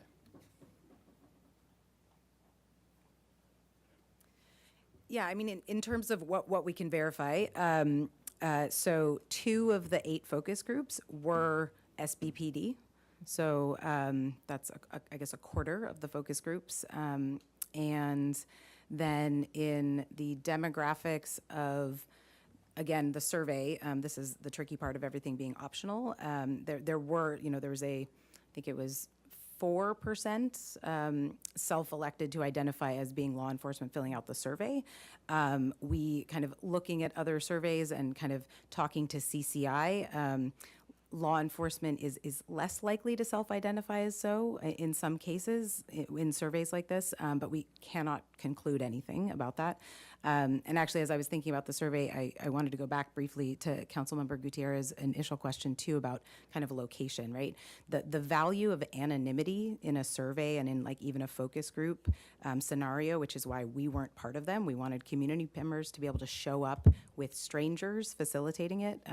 So the value of anonymity is so much more important for getting authentic feedback than it is kind of verifying. So, but at least with the focus groups and with, I believe, I should verify with Louisa, but and Gabe, but the coffee with the commissioners, it was actually a lot of rank and file who showed up to those. So that, I think, y'all can correct me if I'm wrong on that. But so yes, so there was engagement with kind of multiple levels of PD. I mean, I spent most of my time with Lieutenant Hill and Chief Malekian, but there were lots of other touch points. But again, I echo your question. I think it's a great one because, as I mentioned before, a lot more people have shown up here today than have shown up to any other of our meetings. And so I do not doubt that we're going to learn new things today as well. Thank you so much. And with both of those comments, I'm in no way mean to signal a position or anything like that. These are genuine input questions. Thank you. Well, as it turns out, we're at the time we have to give our translators a break. So my apologies to the public commenters. We'll get right back to you. We have to take a 10-minute break. So we'll be back at 3:05.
And we'll start off with Lena Mallett, followed by Eric Beecher. You have 2 minutes, please.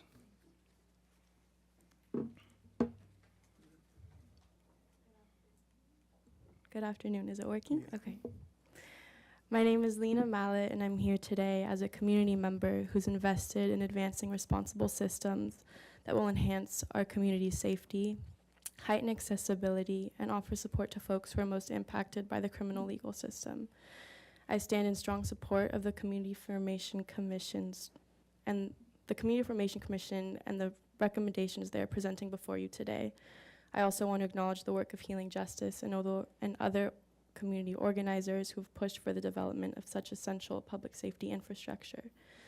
The hybrid model that the Community Formation Commission has recommended would allow for thorough and transparent independent investigations and long-term data analysis and review. I am excited by this model's capacity to institute a resilient structure and community feedback system, as well as its ability to collect and analyze data for the purpose of improving trainings, policies, and trust. I would hope that all city entities share an interest in targeting their faults and are passionate about seeking solutions and responsible shifts that would establish equitable, human-centered, and just practices. While there are questions over the necessity of a board such as this one, due to the low level of registered complaints, I'd like to share my experience with community canvassing and outreach, which repeatedly revealed issues of intimidation and accessibility that reign over the complaint process. Some of our community's most vulnerable groups, who also have some of the highest frequency of engagement with police, namely people who are experiencing houselessness, shared dozens of instances of misconduct, none of which were officially reported. Community-based civilian oversight is not to be understood as a structure that is intended to work against the efforts of the police department.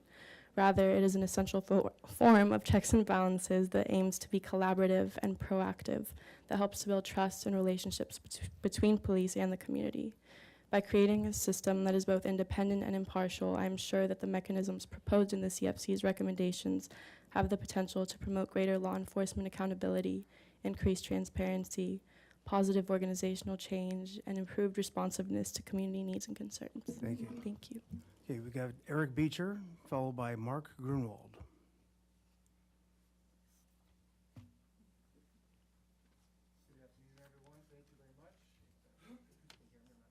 Is the mic still on? Hello. There we go. Test. Thank you. Okay. First off, I'd like to thank you very much for having a open public meeting in person. Appreciate that. I'm going to kind of speak off the cuff a little bit because presentation, I saw some issues that I'd like to address. But ultimately, my name is Eric Beecher. I'm the executive director of the Santa Barbara Police Officers Association. I was a police officer for 25 years and now am working with the Santa Barbara Police Department Association to address issues of pay and benefits and also address some of these type of issues that affect our department and our membership. First off, and again, I want to thank Chief Malekian for his leadership and experience. I think it's been a game changer for our department, and I think it's really important that everyone understands that the association is not against some type of oversight. It's the world we live in today. I think it's important to have that transparency. I think it's important that the community is involved with our police department. And on that note, I believe the position paper that the chief wrote was spot on as far as the position of how the POA feels about the oversight. And so ultimately, again, we're not against it, but I think you're starting up here, and I think you could start down here. I can tell you with extreme experience and pride that our department is probably the most professional department I know. And I've been proud to be a part of that. And I support our department 100%, and they are just, I mean, the numbers speak for themselves. You look at the number, the use of force, 1/10 of 1%. So it's really hard to fight those numbers, right?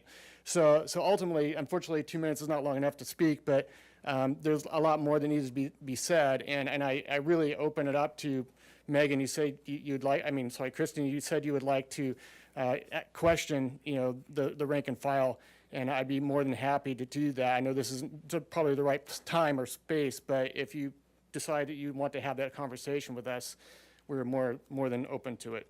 So Thank you, please do Heather. that. Today is Thanks. not the end of the conversation. Very good. Mark Grunwald, please, followed by Jeff,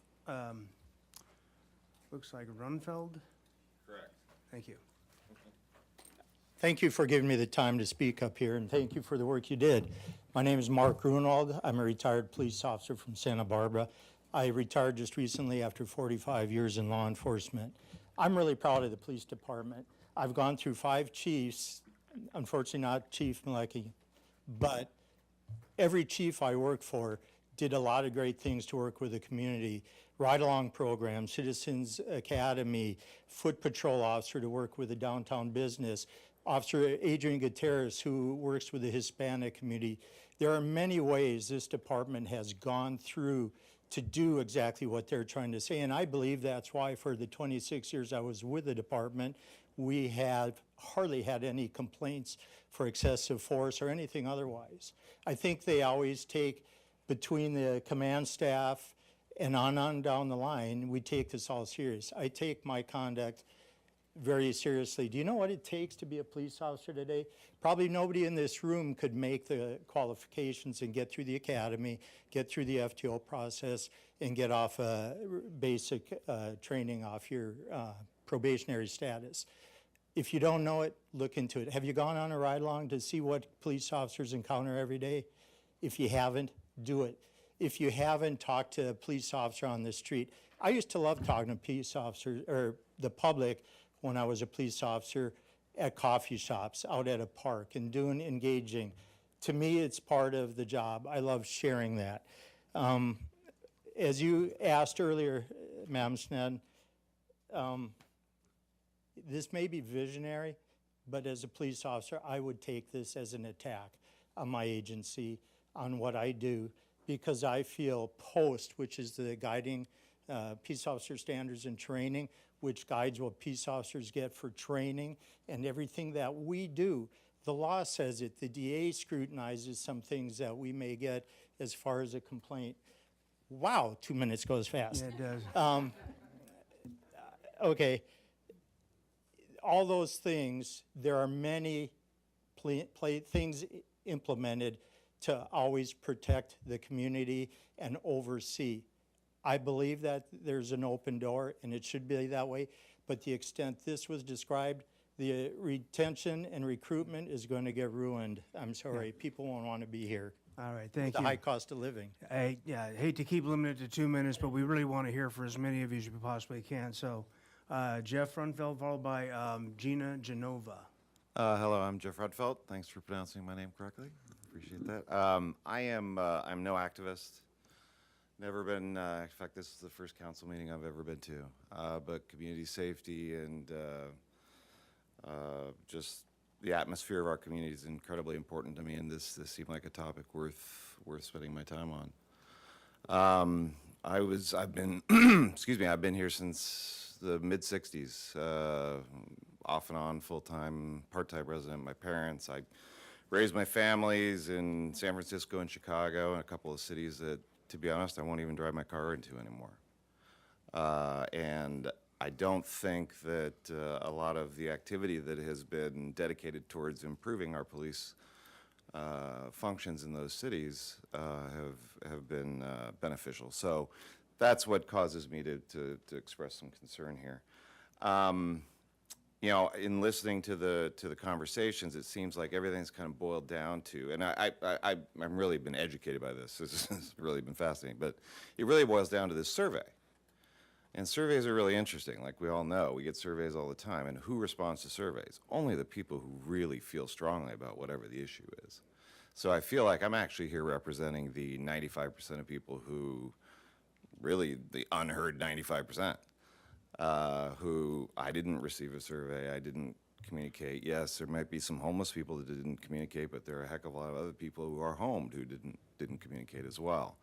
And when I look at the numbers, my understanding is there's less than 10 incidents that were reported last year, 8 I think it was, and they were all minor. That doesn't even correspond with the 4% of people who either claim they said they filed an incident, or that would get us up to 40. It just seems like I'm out of time, but I'm just going to say this seems like a solution seeking a problem. Thank you. Yep. Gina Genova, followed by Greg Hans. Mayor, City Council. You have a tough job, I get it. You have constituents who have different ways to approach problems of this fine city, but today we're being sold a very expensive and complex solution to a problem we don't even have proof exists in the first place. The last speaker made my point exactly. There were a lot of evidentiary issues that were brought up today that I take issue with, love to debate. I appreciate the hard work you did. It doesn't show me that Santa Barbara has a problem worth this kind of expense and manpower. This is especially troublesome for me when we already have myriad problems in the city that we know exist. In fact, one of those very big problems has existed for over 20 years. In fact, you have already spent hundreds of thousands of dollars not only proving its existence, but creating a viable solution to that problem. The solution's been promised many times, but has never been executed, and I am talking about the new Santa Barbara Police Station. You have commissioned studies showing that the existing building is sick, full of asbestos, lead, seismically unsound, so bad to the point that you have rehoused the dispatch center to a parking garage because of the risk. And yet you send everybody back into that building every day. I can't imagine the lawsuits that are going to come out of the other sick people who are forced to work in that building. We already have multiple cases of cancer from SPPD employees. So I'm really wondering, where's the new building? We spent all this money on plans, on finding a location. There's no new building, you guys. I really hope this is not just another instance of taxpayer money being spent on a project that does not come to fruition. So I ask you all to make good on your promise to the very people who put their lives on the line every single day, to every single member of this community, to make us all safe and make this a desirable place to live. Spend tax dollars to implement the solution to a problem, a real problem that you already have solved. Thank you. So I have Greg Hans, followed by Bob Haggerty. Is that right? Take it right. Mayor Rouse and Council, my name is Greg Hans. Thank you for letting me speak. We've talked about lived experience so that you guys know what my lived experience was. I was a police officer full-time for 21 years at the Santa Barbara Police Department. I now volunteer as a reserve officer, which means I do at least 2 shifts a month for free as a volunteer. Hopefully that tells you how much I care about this community and what I put into it. I still do it for free without a paycheck. So I love this community. I think it's a great community. I want to thank everybody on the commission that's here and the people that aren't here. The work you guys did was amazing. I think a lot of work doesn't mean that you've identified a problem. A lot of work actually shows that you guys identified that there wasn't a problem. This is a problem looking, or a solution looking for a problem. Like Mark said, we have one of the best police departments in the state, if not the country. We hire and retain good people, or we used to. It's getting ever harder to recruit and retain people. When you look at the numbers, and this is all based on numbers, very few people have responded to these surveys, gone to these focus groups, and your job as a council, like my wife said, it's a very hard job, but your job is to represent the whole city, the whole 90,000 people, not 200 people, 400 people that responded to a survey. So think long and hard about all the constituents, not just, and I mean, if you're talking about, if this is allegedly a hot button issue, and this is who's filling the room, and half of it are current and former police officers, and the other half are commission members, to me, that doesn't indicate a hot button issue. Lastly, let's talk about recruitment and retention. You guys, one of the people from the commission said that your budget is a value statement. If you tell with people with your budget, if you delegate any money to this project, which I'm not saying it's not worthy, but you're telling them that you don't trust the chief, you don't trust his staff, you don't trust the professional standard sergeant, and you don't trust the officers in this town, and that means more people are going to leave and less people are going to apply to work here. So I wish you luck. I know it's a tough question, but think long and hard about the long term. Thank you.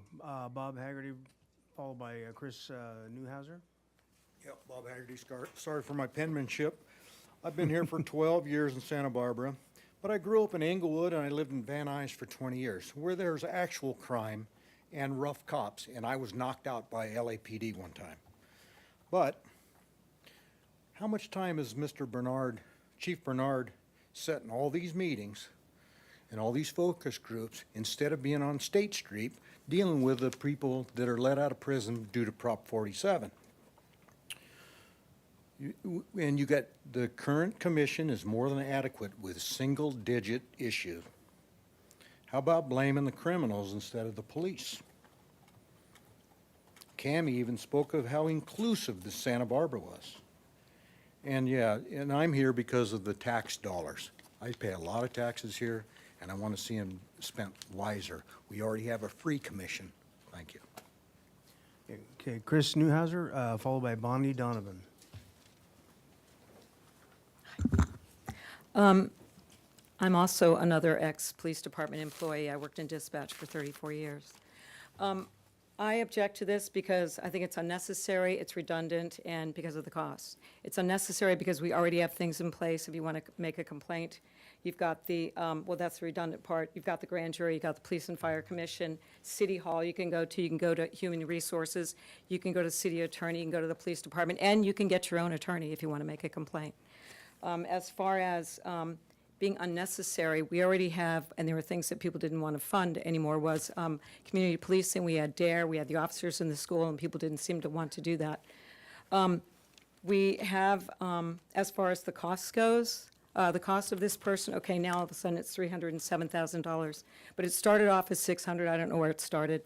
As far as the volunteers who want $400 a month and then extra money for parking and travel and child and elder care, well, I'm sorry, I'm worried about the tax dollars too, because I pay a lot of taxes. Oh, well, I don't know if I pay a lot, but some is too much, right?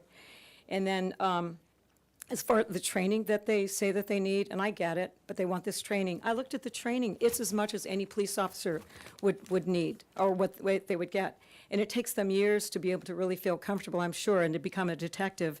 In that training, there's no way that they'd be able to absorb it, retain it, and recall it. So that's just a waste of money, especially since they do 3 years and then maybe they're gone. They go to the next thing. And then the scope of the job description was so large. There were so many things that looked like one of them was looking for trends. Because number one is I worked in dispatch. People did not call. People did call and complain about cops. Maybe I had 5 phone calls in 34 years. And what did you do? You sent them to the watch commander. And, if it's really bad, you do go to City Hall. The scope about things looking for trends and everything, I'm sure that those are projects that the lieutenants and the captains are already doing anyway. And that just seems like it's just a busy work job, and we don't need that. We have a very educated police department. And so I don't work there anymore, so I shouldn't say we, but I know Santa Barbara has an educated police department, and there's just little opportunity for them to work badly. So Gina's right. There's a lot more problems in the city instead of doing something that we don't really need. Thank you. Bonnie Donovan, followed by Alan Staley. I'll go as fast as I can. I have a lot to say. Survey, 1,040 people out of 91,361 citizens. Outside area, 30.4%. How many Hispanics did it out of the Spanish thing? 0.87%. 10 officers this year alone have left. We've lost 30 since this all started up with the BLM. Proactive, I say Santa Barbara's so darn proactive.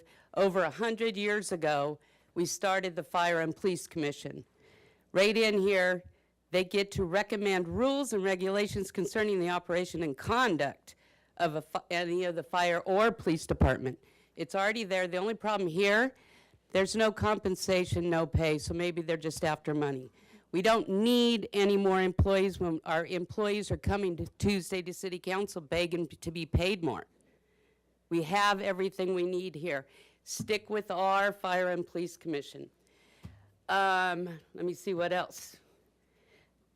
They were specifically asked to go out there and come back with something for Santa Barbara. With only 8 complaints last year and not having a problem here, they came back with the national narrative. And we are not the nation. We are Santa Barbara, and why everybody loves it here.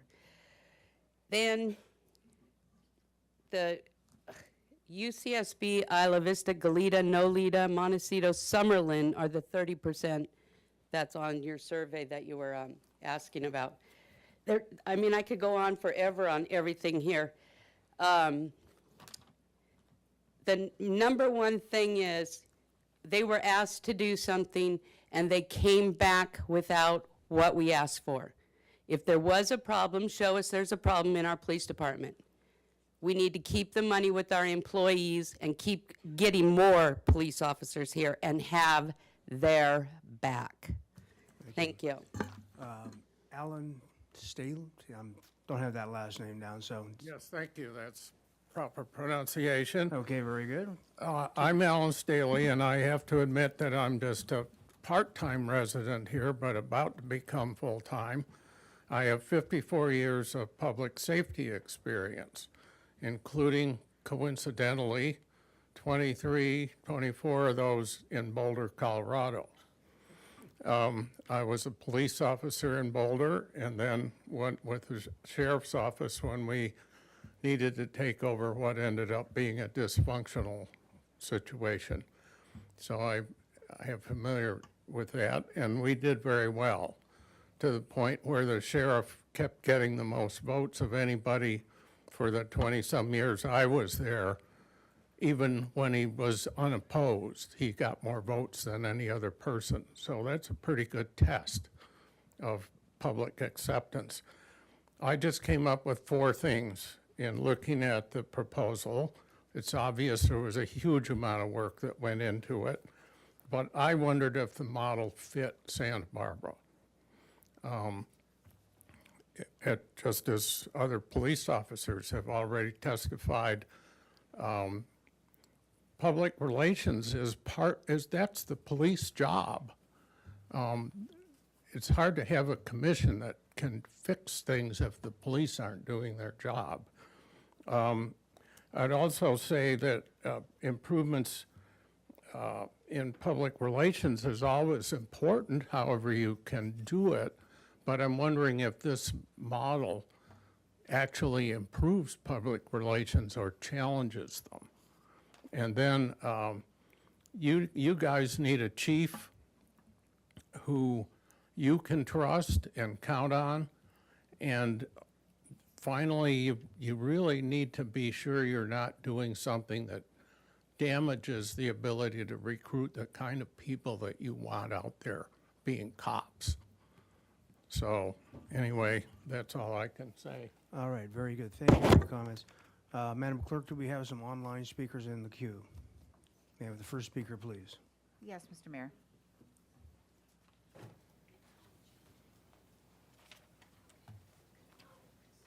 Our first 3 speakers will be Benjamin Pitterly, Gina Bratti, and Chelsea Lancaster. Benjamin Pitterly, please go ahead. Hi, good afternoon. I'm Benjamin Pitterly. I've lived and or worked in the city of Santa Barbara for 20 years now. I'm commenting just to say today that I fully support the outcome of this process. I've personally followed the proceedings of this process very closely. In full disclosure, my partner served on the commission, so we talk about biases and transparency, so there you have it. But what I can also say is that I've personally witnessed the amount of thought and care and the work that went into this process to develop something specifically for this city. And I know that the people standing before you today worked so hard to be inclusive and to do the outreach, and specifically to listen to the concerns of the law enforcement community. I saw that making themselves available time and time again to meet face to face with SBPD officers and to incorporate that feedback as much as possible into this outcome. This council already voted to develop an oversight committee, and I hope that relitigating that debate doesn't overshadow the incredible work that's been presented to you today. And some members of the police community don't want oversight. I mean, we hear that.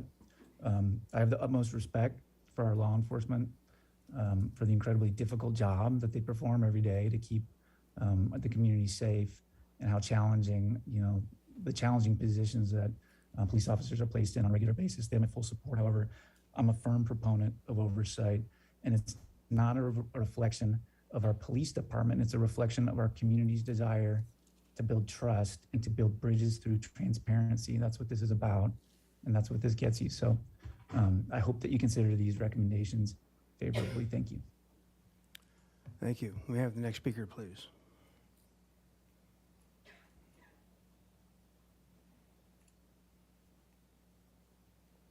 Our next speaker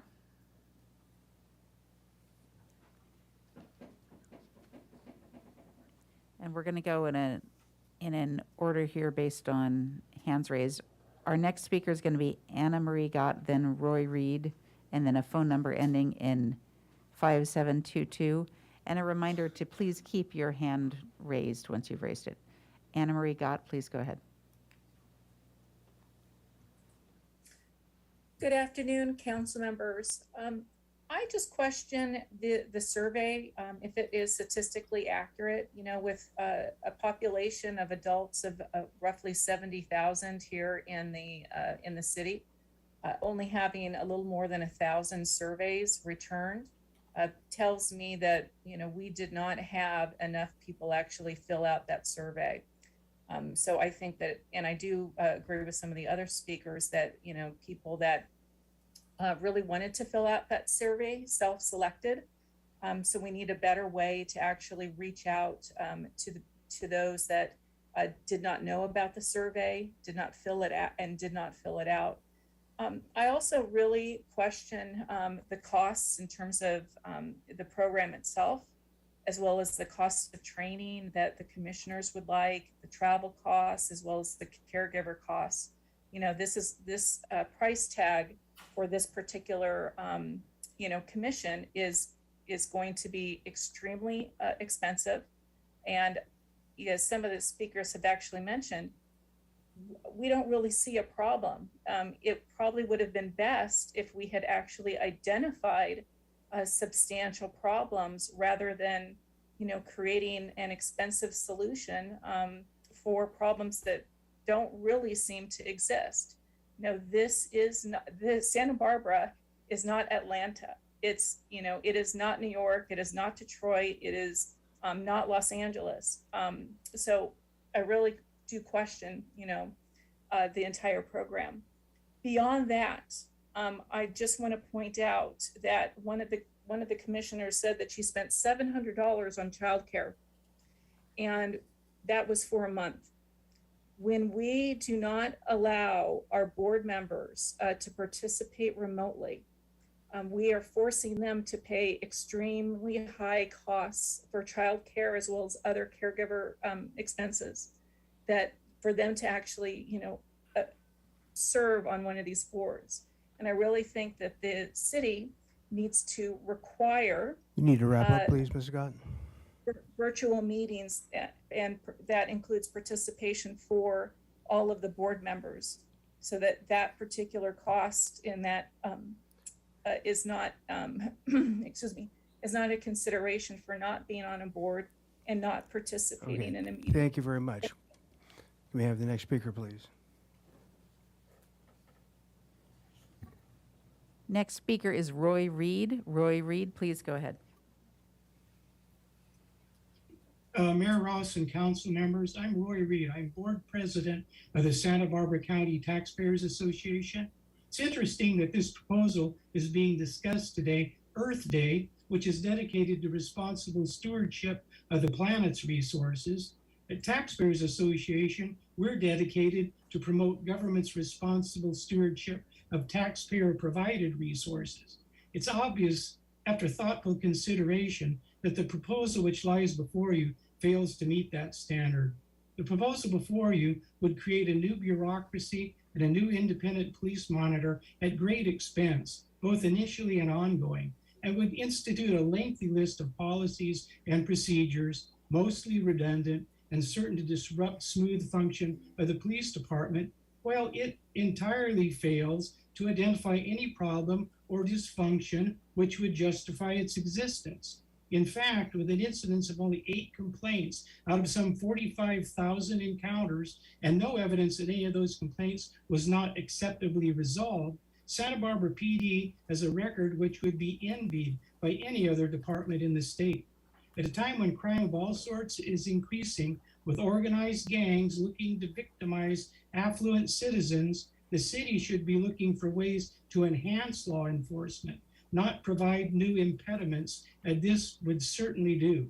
The proposal represents an unacceptable drain on taxpayer-provided resources with no discernible benefit. A remedy without efficacy, only adverse effects. That's the definition of snake oil. We recommend you rise to meet your fiduciary responsibility to city taxpayers and halt this process out of hand. Thank you. Thank you. May we have the next speaker, please, Madam Clerk?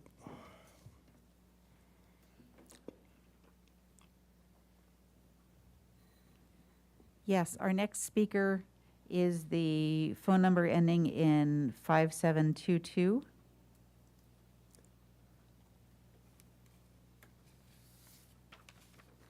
Phone number ending in 572. Thank you, Mayor Rouse. Go ahead. Thank you. Can you hear me okay? Yes, can you identify yourself for the record, please? Yes. Thank you, Mayor Rouse and City Council members for the opportunity to speak. My name is Katie Hay.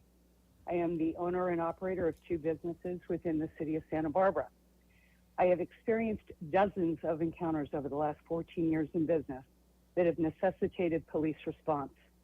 I have personally witnessed the manner in which the Santa Barbara Police Department treats perpetrators of crime as well as victims impacted by those crimes. I have been surprised and quite impressed at the level of professionalism our city's officers demonstrated during all of those encounters compared to other states that I have actually resided in. We cannot compare Santa Barbara to the likes of New York, Minneapolis, Chicago, or Boston. Our police department received only 8 minor complaints last year.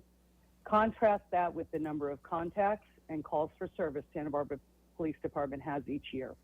If there were 100,000 contacts, for example, and there were only 8 minor complaints, it amounts to such an incredibly small number that it does not warrant, nor does it justify, the formation of a costly commission. We don't need civilian oversight. What we need to do is fill the open positions within our police department with well-trained officers. Please, your community is asking you to focus on that. The city of Santa Barbara is in a fiscal crisis with the inability to fund much needed positions within the various city departments. The Santa Barbara PD needs to focus on recruitment of qualified law enforcement candidates and thorough training of those officers rather than creating commissions for issues that are so infrequent. The formation of this commission is a solution looking for a problem. Spending hundreds of thousands of dollars to implement an unnecessary commission is an imprudent use of our tax dollars. City funds are far better spent on assisting our workforce that can't afford to stay in Santa Barbara with housing subsidies or vouchers to enable them to stay in Santa Barbara. Again, thank you for your time and the opportunity to weigh in on this. Very good. Thank you very much. Next speaker, please. I will read out the names of the following speakers who have raised their hand. We'll call on them in that order. Next will be Thomas Woodrow, then Simone A., then Gina Bratti, then Chelsea Lancaster, then Anna Garcia, Stanley Zankov, and Tammy Hayes. So Thomas Woodrow, please go ahead.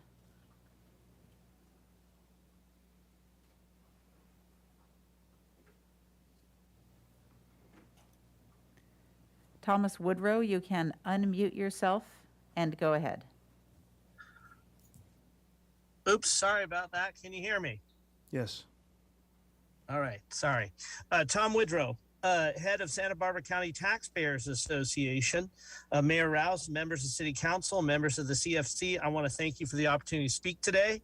As head of taxpayers, I can safely say if Santa Barbara Police Department were anything other than the gold standard of keeping the peace, our organization would be first in line to call for additional reforms and oversight.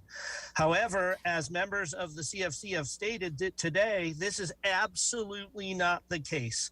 With over 46,000 interactions last year, there were, I understand, only a total of 8 complaints, and those were minor, and those have been resolved. As such, we don't support spending $300,000, $600,000, or perhaps even $150,000 on creating a new bureaucracy that seems primarily a political power play. The only word that comes up that Mr. Escobedo used that registered with us is opaqueness regarding the complaint process. I hope we're not saying that police chief and his staff are opaque or less than transparent or untrustworthy. However, I do respect the CFC's hard work, and there is a way to deal with that if we believe there's a lack of communication about the complaint process. And I propose this simply: empower and focus the current police and fire commission, as is prescribed by your charter in the city, to improve that perception. They already exist. If you need additional communications counsel, you can hire a communications firm to get the word out on social media, etc., that we have a complaint process if there is a problem. Once again, I'm Tom Widrow, Santa Barbara County Taxpayers Association. Appreciate the hard work of the CFC and the council. These are serious issues, and we're grateful for your time. Thank you. May I have the next speaker, please? Next speaker is Simone A. Simone A., please go ahead. Hi, council members. First, I want to thank the members of the Formation Commission, and I want to draw you all to some data because I think we've heard that there is not an issue, but we have heard that from almost an entirely white audience, most of whom were former officers themselves and folks who claim the title of taxpayer. We know from the reporting from the Santa Barbara Independent that even though the Black population is 1.3%, 8.6% of the time when force is used, it's against Black folks. Latinos are 36.5% of the population, but were the targets of force 44.2% of the time. We know that even with the current complaint form on the website not working half of the time and not being translated in a timely manner for people who speak languages other than English, there were still, since 2016, over 140 complaints. And I know that we're talking about, well, so many of these were not sustained, but we're not adding the part that the only person who has been investigating these complaints has been an officer themselves. So we need to question this. We need to question why so many white officers showed up today acting as if they haven't been included, even though the Formation Commission told us they've met with police over 49 times, 7 times with the Police Officers Association, right? And 6 sessions at police briefings. I'm not there in person, but even here, I am shaking and in fear. And you should be concerned too, that all of these officers showed up now to act as if they were the victims and to obscure the actual data of what's happening to Black and brown folks. It's not a mystery that they are not aware of what's happening to Black and brown folks because privilege is purposely obscured so we can feel less bad about it. So we can feel less bad about targeting Black and Latinx youth, folks with disabilities, and undocumented people. It's not acceptable, and we have to do better. Thank you. May we have the next speaker, please? Next speaker is Gina Bratti. Gina Bratti, please go ahead. Hello, my name is Gina Bratti, and I'm in strong support of the creation of a civilian oversight board. I want to thank you all for being here and for hearing the public out. As it stands, there is a complete lack of transparency and accountability with regards to our police force, as matters involving themselves are investigated by themselves. The process of complaint filing is extremely inaccessible and strategically difficult.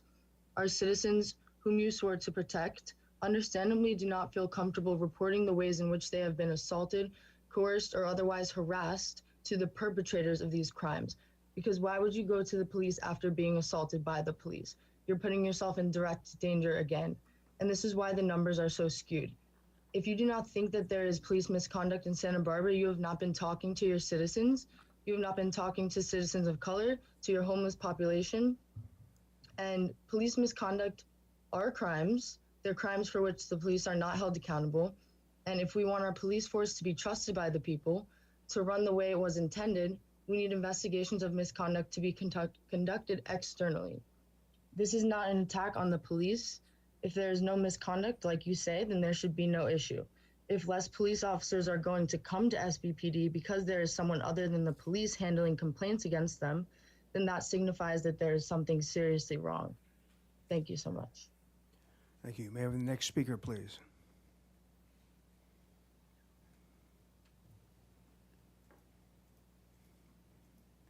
Our next speaker is Chelsea Lancaster. Chelsea Lancaster, please go ahead.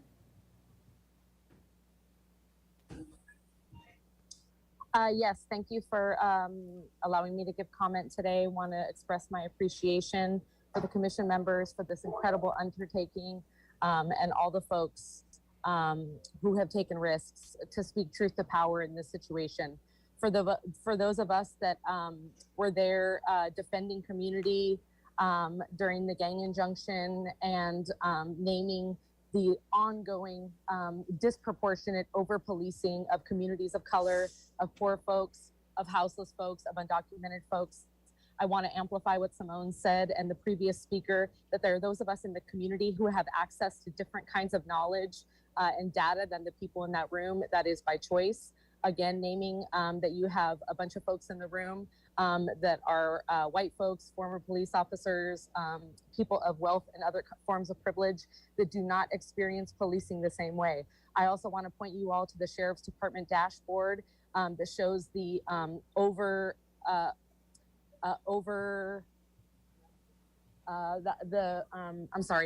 overrepresentation of people of color and people with mental illness in our jail system. That is also a direct result of our policing system and our district attorney. I tried to get a lot of folks in the community, a lot of folks that I know have been disproportionately impacted, that have been over-policed, formerly incarcerated folks, to share their stories that they have shared with me in the survey, and they were afraid because their families have been over-policed, people that were targeted through Gator Roll and other programs. I also want to name for the Taxpayers Association. I wonder why you don't have a problem with us spending $80 to $100 million on a new police station, but somehow policing, who gets over 30% of our city budget, somehow asking for some sort of accountability and some type of oversight is such an insult to your finances. Thank you. I see the rest of my time. Thank you. Next speaker, please.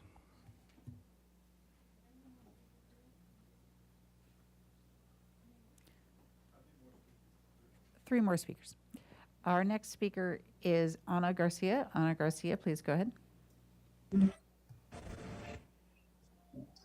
Yes, hi. I am calling to support the Formation Commission's recommendations. And I also want to say thank you for all of the hard work that you have done and all of the risks that you have taken. We know that there is a need for transparency across all police departments, and we also know that SBPD is no exception. According to PoliceScorecard.org, SBPD receives more funding per capita than 94% of comparable cities.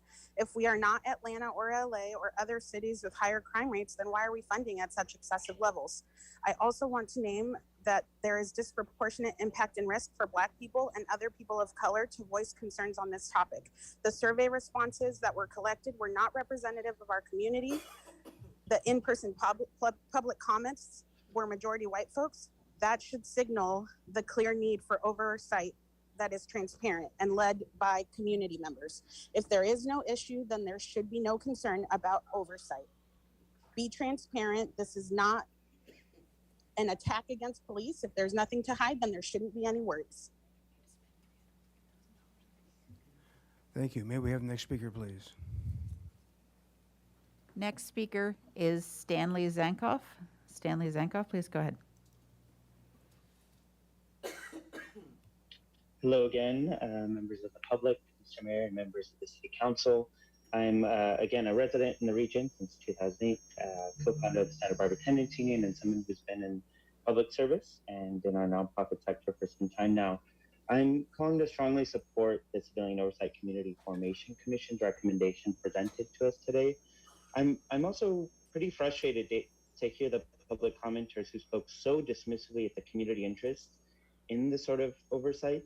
The community brought forth truly unprecedented levels of civic engagement at multiple demonstrations out in the streets, at the dozens and dozens and dozens of hours of city council meetings that we attended well into the evenings, and as became so abundantly evident in conversations out and about in public forums and private conversations out in the community over the past 2 years. Many, many people were active in putting forth the stellar commission and in putting our trust in them, which I'm so glad that they did. And it's not like calls for structural accountability for police oversight began then. Unlike the ideologically opposed taxpayer associations present today, each of us who turned out in support of this sort of public accountability and oversight over these past 2 years and before that are also taxpayers, residents, and are worthy of consideration in this room. I want our tax dollars to go towards this sort of work. And in fact, this is truly an opportunity, one that I take pride in our city and region for taking.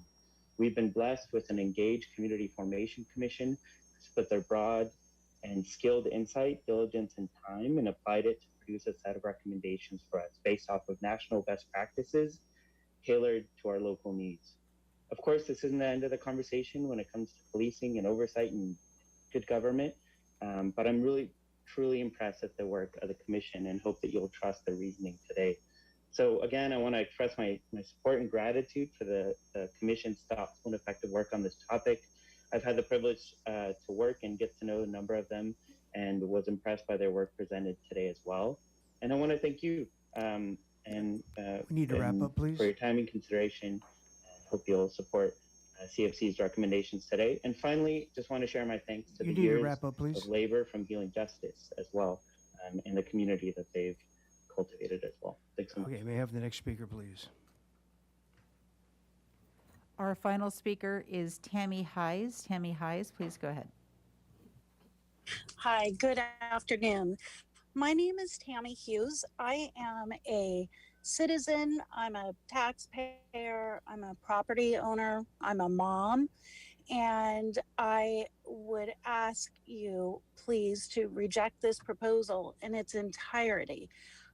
We are living through a moment in time where we absolutely cannot afford to defund or make changes to the current systems that we have in place for public safety of our citizens.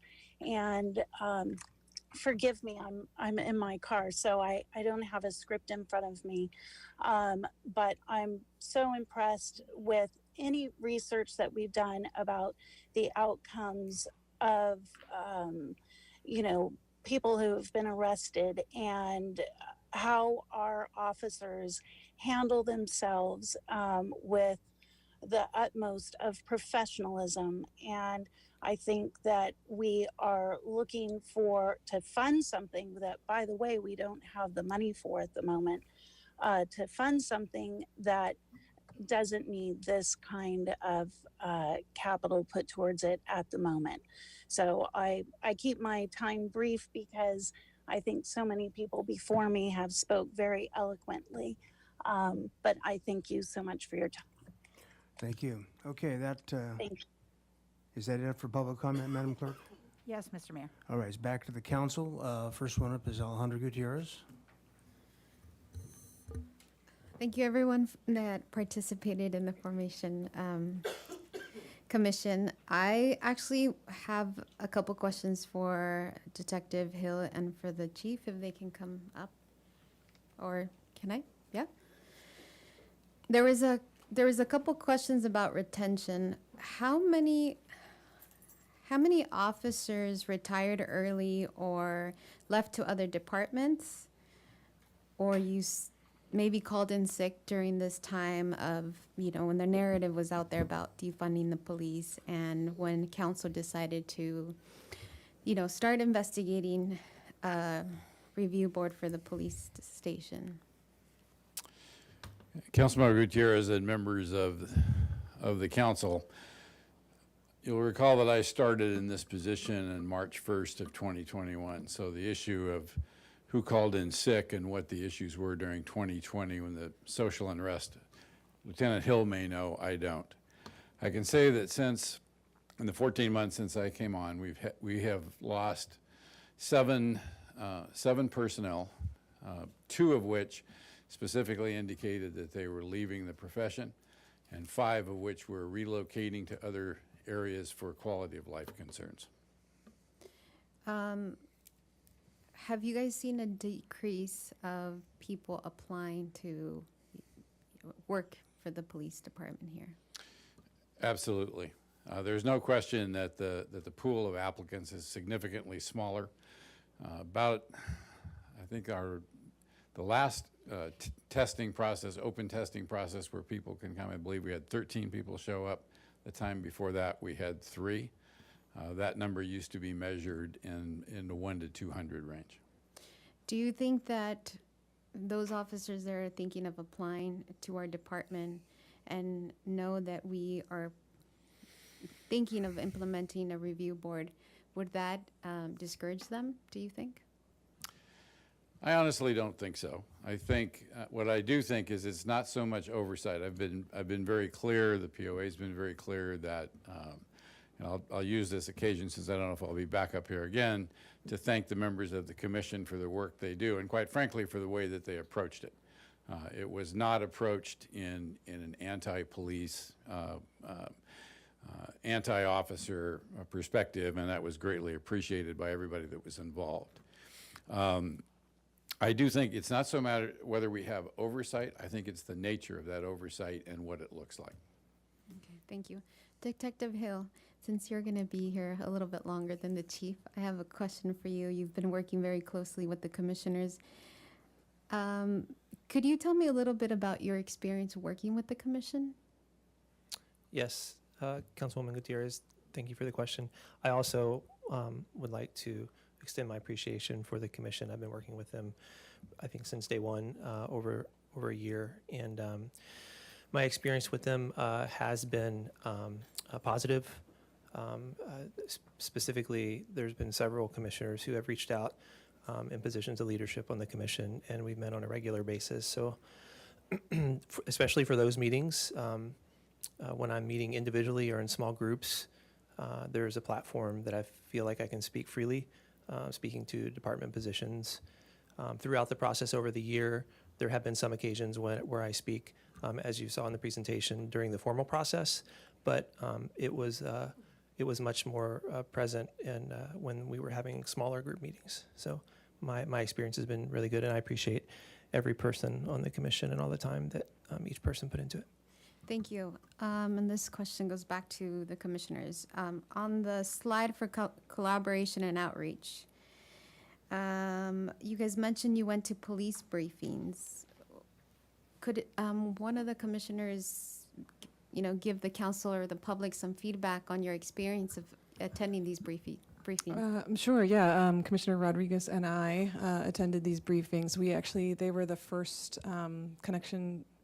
in-person connection that we had with police department since when we started the commission back in September. I believe it was September and October. Sean, Lieutenant Hill, I don't know where you are, I can't find you. Lieutenant Hill and Commissioner Rodriguez and I came together and created a presentation to go into the police department, and we went to all of the briefings at 6 a.m. We went to one at 4 p.m. We went to one at 9 p.m. We went to one at 6 a.m. We wanted to be able to go to all of them and speak to as many officers as we possibly could to describe who we were on this commission, what our objective was, what we were told and what we needed to do by the end of the year, and how invaluable their input was, and to be a part of that process. We kind of told them about the models. This is back when we were at the beginning, so we had just sort of narrowed it on the hybrid model at that point. But it was an opportunity to see our faces, give our phone numbers, give opportunities to say, hey, we really want you to be a part of this process. I loved doing that. It was a little overwhelming walking in at 6 a.m. with 20 police officers sitting there, but it was really beneficial, and felt like it really, I started to learn more about the police department through that, and I feel very confident that that was a really good first step for us as a commission. Did you feel any pushback from the officers, or were they welcoming? How was the environment During the police briefings? when you interacted with them? Well, it was difficult because everyone was wearing masks. So, but you know, you try to read your crowd. But there were some great questions that came up. Some of them we couldn't answer because we were so early on in the process. But you know, I think a lot of them were really open to us being there, and I think appreciated us just saying, hey, I'm just a human being here. I'm a mom, I'm a taxpayer, I live here, I own a house here, just to talk about some of the commenters. I am all those things, and I'm here in a very positive way. So I felt great about it. You also mentioned that you met with the Police Officers Association. Yes, some of our commissioners did. Would you like to Yes, field that please. one? You met with them too. Okay. Go ahead. I'm just curious about what you've learned, what your experience was. Yeah, it was a very good experience. We first started meeting with Eric Beecher, and so we had some conversations, and then we had meetings with other members of the board to just kind of talk about the process, where we were, and each and every time that I had met with them, and Louisa was with me, and it was a very positive experience. There was no hostility. There was no pushback. I never felt like, I never felt anything but positive. They were very, very positive. Thank you. And then for community sessions, could you talk about what organizations did you guys do these presentations to? Oh, wow. Or A the lot. one-on-ones? Yeah, so we did a lot. We And the reason for my question Yeah. is because we have, you know, public comment or people in the public that are saying, oh, you target specific groups. And also the reason that I'm asking these questions is because we hear constantly from the public, this is not a good idea, you're hurting the officers. But from what I gather in this presentation, I think both sides really benefit from it. And I think even the commissioners learned a lot from the other side, or, you know, it was really nice to hear, I forgot her name, but to mention that we have a really good community that is very open to working together. So I'm just curious if you can just mention a couple of the organizations that you guys did, you know, your one-on-ones. Yeah, it's really hard to even remember all of them because we did so many, and especially, what's that? I do have a list somewhere. Yeah, we do have a list somewhere. We kept track of all the organizations we reached out to. I mean, for our outreach effort, we reached out to over 120 organizations here in the city. That was a broad range from those that work in the social justice world locally, but also neighborhood groups, to religious organizations, to those associated with the Santa Barbara Police Department and do programming and collaboration with them.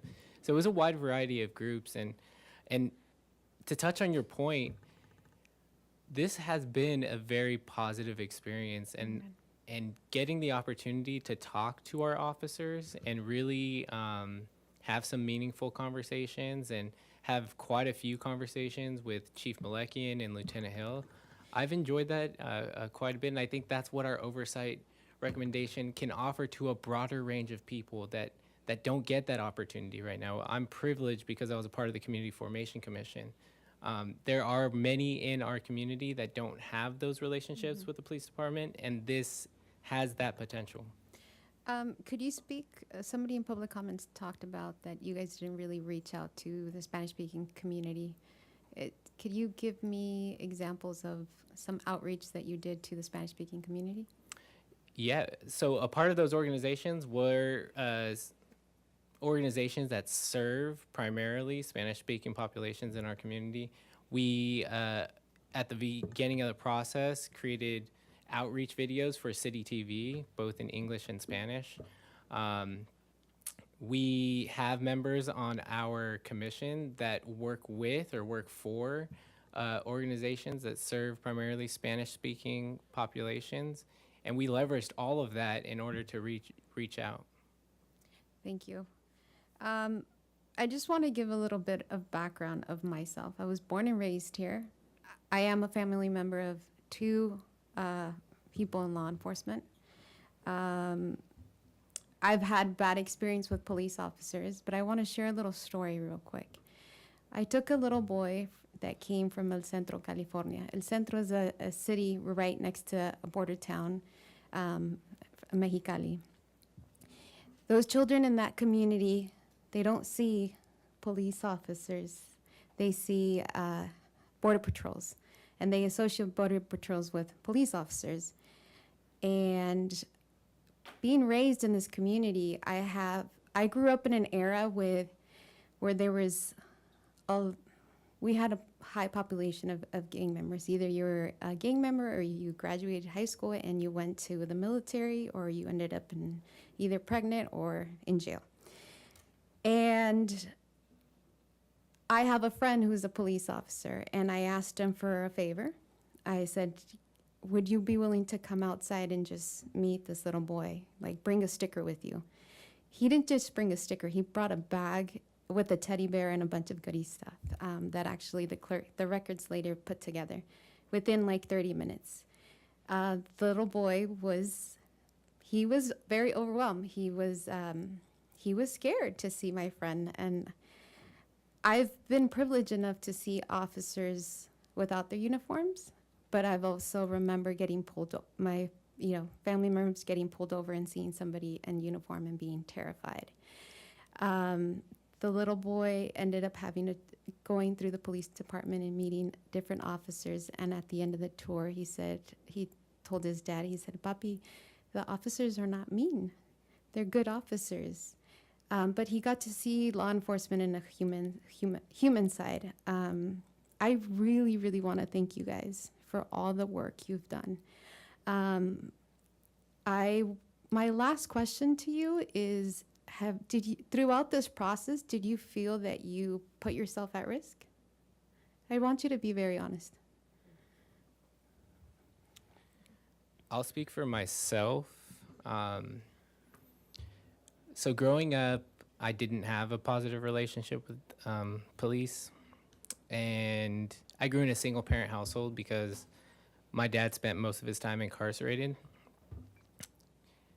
So interacting with police and anything that involved the criminal justice system was never easy. Doing this has kind of helped me with that relationship. I spoke a little bit about it, but I'll never forget the first time that I was going to meet with Lieutenant Hill, and I was very nervous because there's a lot of anxiety about being alone with someone with a gun and their uniform, and you don't know if they're going to be hostile, especially on the work that we're doing.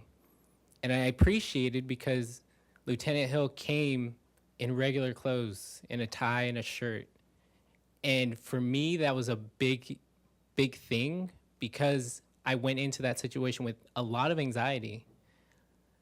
And the fact that he did that and we were able to have conversations did a lot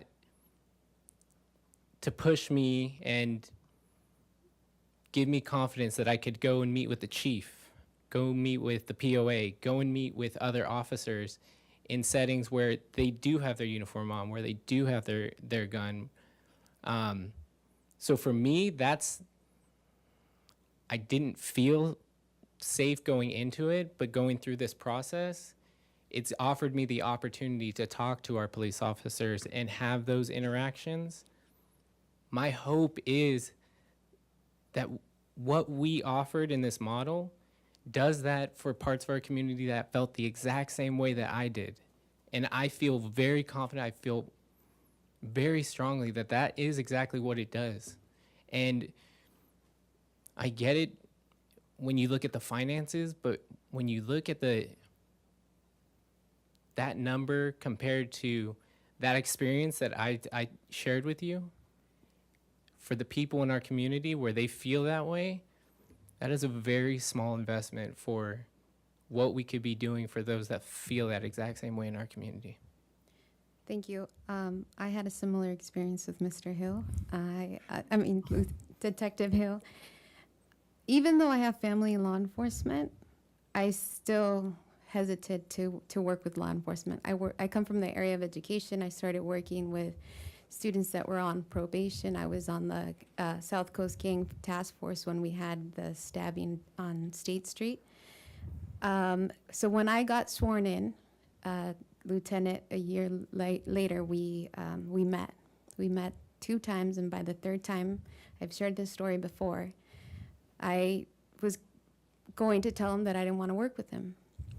Because in my mind, I said, oh, all of a sudden, now that I'm a council member, law enforcement wants to come and hear what I have to say. He was sitting there, not with the uniform. He bought me a vanilla latte, and he was sitting there, like really excited to work with me. And I said, I have to be really honest with you. I'm going to make a pact with you because I feel like I can't trust you because of my experience and just the lack of responses that I have gotten when working with children that have been incarcerated and the relationship with police officers. But in that moment when I saw Sean really excited to work with me, I realized it clicked on me. I finally have a seat at the table. I have the opportunity to make that change in my community. And if I'm going to resist working with this gentleman just because of my experiences, those are my experiences. I don't have to put that experiences onto others. If I want this community to work together, I have to work with him. I have to give him a chance. Because along the lines, the citizens gave me a chance, and this is why I'm here. So thank you so much, Gabe, for taking that opportunity. It wasn't easy for me, but I can tell the public, Lieutenant Hill has not disappointed me at all. So thank you, everyone, for your hard work. Thank you. All right, thank you. Thank you, Ms. Ned. I'm going to also just remind council members, we got staff that are going to be working beyond. We were scheduled to go till 4. We can continue, obviously, but let's be respectful of that. Thank you. Thank you, Mayor Rouse, and thank you particularly Councilmember Alejandro Gutierrez for sharing. And I think that is part of what this whole experience has been, is exposing the goodness of this type of communication. Is this time for comments, Mika? Okay, thank you. I will say for myself, from my perspective, I have only in my life ever had extremely positive interactions with police. I'm a white woman. I grew up in a single parent household. I was home alone much of the time. I called the police all the time, and the police came and checked the perimeters. And, you know, one time someone was trying to break in while I was home, and police came. And I've only ever had the perspective of police as my sort of true heroes.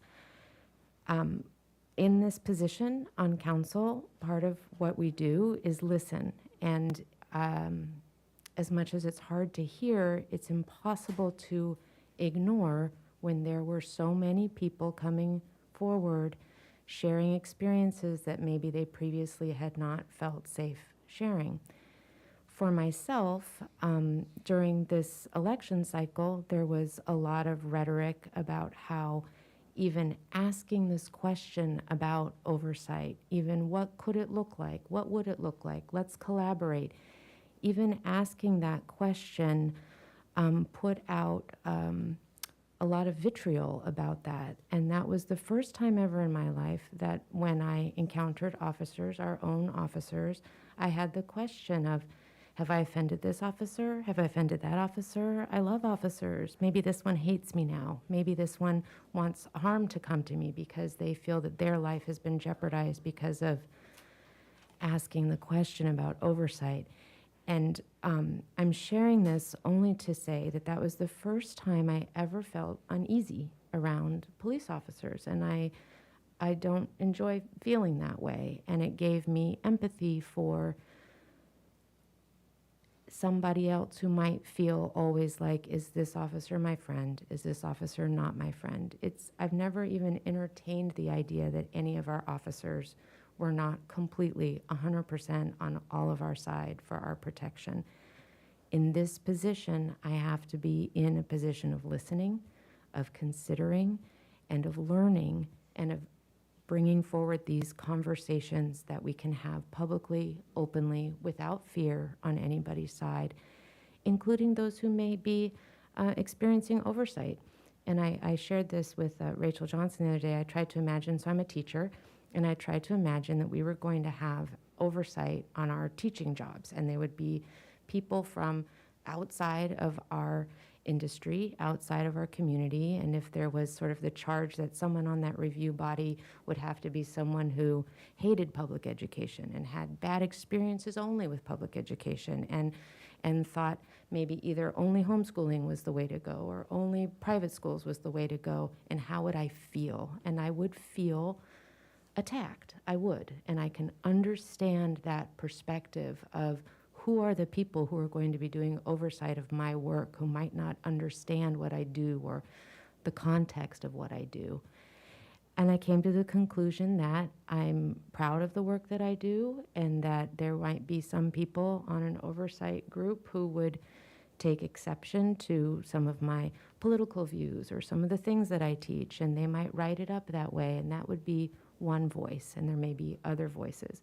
It would be uncomfortable, but I have confidence in the end that it would come out being beneficial, that the overarching message would be of approval and of good works, and that more people would understand the great works that are done in a classroom.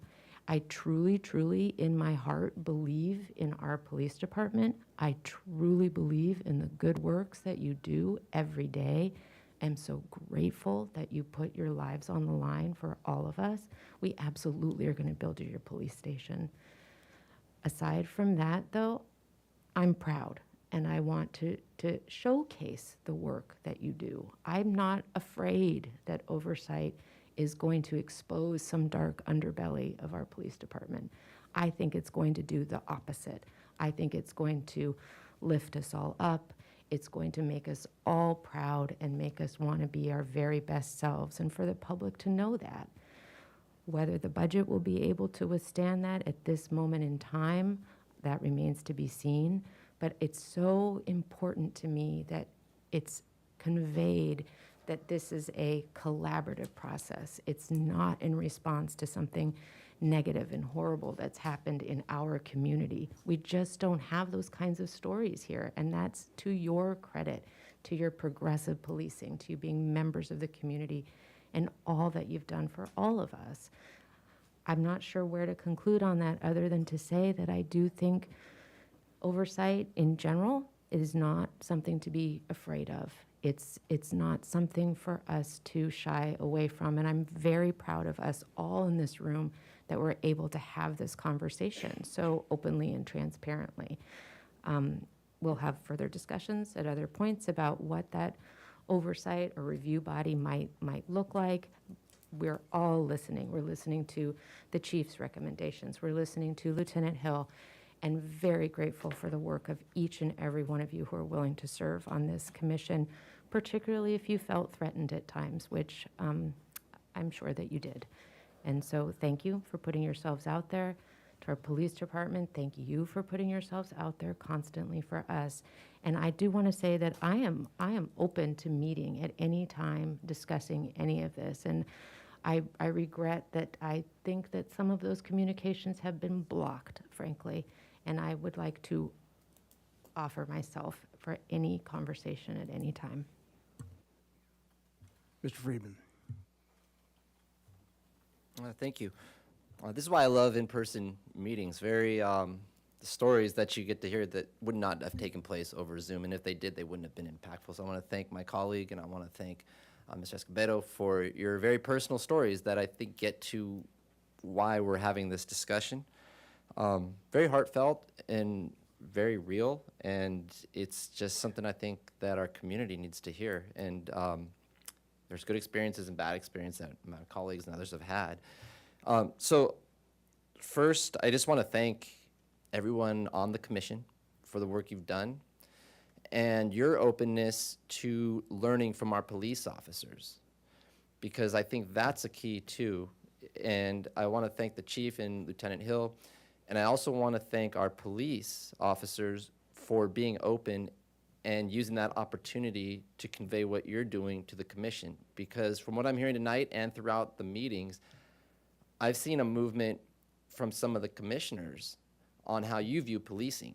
And that's a dialogue that's invaluable, because if we're going to change the narrative, we can't change it nationally. You can only change it one community at a time. And there has been a change in the commissioners. And that's just as valuable as any changes we could get from our police. So I just want to recognize that. And again, thank everyone, all of you and our police, for having those discussions and being open to having the commissioners come in and, multiple meetings. You're saying 6 a.m., 4 p.m., 9 p.m. The ride-alongs would have taken place, they could have, and I think that's valuable. And it is about building trust, and it's also about, in our community, representing the whole community. The community that feels marginalized, but also the community that we heard speak today that really values our police officers and supports them and is really hesitant towards this type of oversight. So, and from what I heard from the chief, I appreciate that he came up and the question about, would an oversight hurt recruitment and retention? Because I think that's the biggest issue. Not just of our police officers, but also of our new police chief, because we are recruiting for a new police chief, which is going to set the tone for the culture that we want to maintain and keep. And if we don't get it right, from what I heard out of the response and what I interpreted, was if we don't get it right, we could do damage, which I don't think anyone knows, but we want to get the right model for us. And so I think there is an opportunity, and there were some things today that I heard from the commissioner that I think there is some further refinement from conversations that could take place with the chief. Not the commission as a whole, but maybe Mr. Escobedo, you could talk with the chief, because I think there's some things that I picked up on that could bridge some of the differences that came out between your report and some of the concerns or some of the recommendations that the chief had in his white paper. And I think there's an opportunity to further refine it and to get us to where we need to go. But that's just what I'm hearing from the conversation tonight. And so I'm forward that we're getting to a place where we can get something that's more Santa Barbara. I think we're still maybe a little bit too big, but I think we could get to where we need to be. And as for the cost, I think my colleagues I think they get tired of me talking about the cost, but don't worry, do it at home. My family calls me cheap, frugal, everything, so I'm the same way at home. We do need to watch costs, because as we saw on Tuesday, we have our employees, we have a lot of other challenges that we have in our revenues. So I really want to understand, if going forward, what it would cost. And I think Mr. Escobedo makes a point. There is an investment to have these types of dialogues, but at the same time, we want to make the best use of our tax dollars to support the community and our police department, because we want to have the types of police officers here with our recruitment and retention. And so, again, I just want to thank everybody, and I think it'll come back to us, and I think there's room for further refinement from what was presented tonight that we'll get there. And if that comes, and I think as the two leaders of it, the chair, Mr. Escobedo, and Chief Malakian, were to really I'm not putting you two on the spot to come to something, but I think if you were to further refine it, and we had something where the two of you even refined it further, it would give me as a council member that confidence, because you're the chair of the commission, and I have high respect for the commission and you, and I also have the utmost respect for Chief Malakian, who I worked with at the county for a few years when he came there. So I'm hopeful that whatever comes back to us, we'll have those conversations, and we can have conversations too with as council members on our own to try to figure out where we want to go. So I'm kind of rambling now, but thank you. Mr. Gutierrez. Thank you, Mr. Mayor. I actually have a few questions I'd like to have answered in order for me to make my statements. Mr. Escobedo, if you could elaborate on when you mentioned adding some of these responsibilities to the already existing Police and Fire Commission, you stated that it would be more expensive than what you're proposing. Can you elaborate on that? The proposal I've heard is to split the fire and police commission. I imagine you can ask the city attorney, it would demand a charter change. I think the more important part to focus on is the community buy-in, because that's really where you gain legitimacy, and that's really where the power is through the relationships. The current relationship with the community and the Fire and Police Commission is not carrying out these duties and oversight of the police department.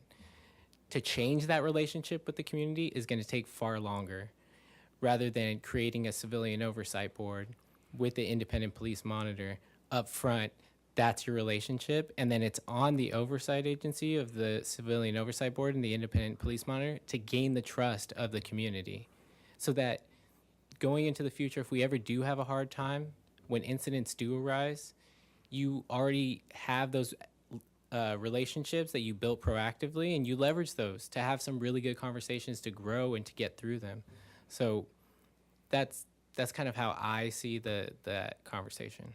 So it's not so much that it'll cost more, it's more the time it'll take for the community to gain trust in that commission? I personally weigh that higher, but I know that cost is always a conversation, as we saw today. But there are a lot of challenges, I think, to using the Fire and Police Commission and going that route, that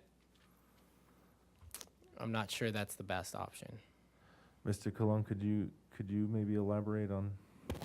Oh, Mr. Doimus. I'll address one piece of it.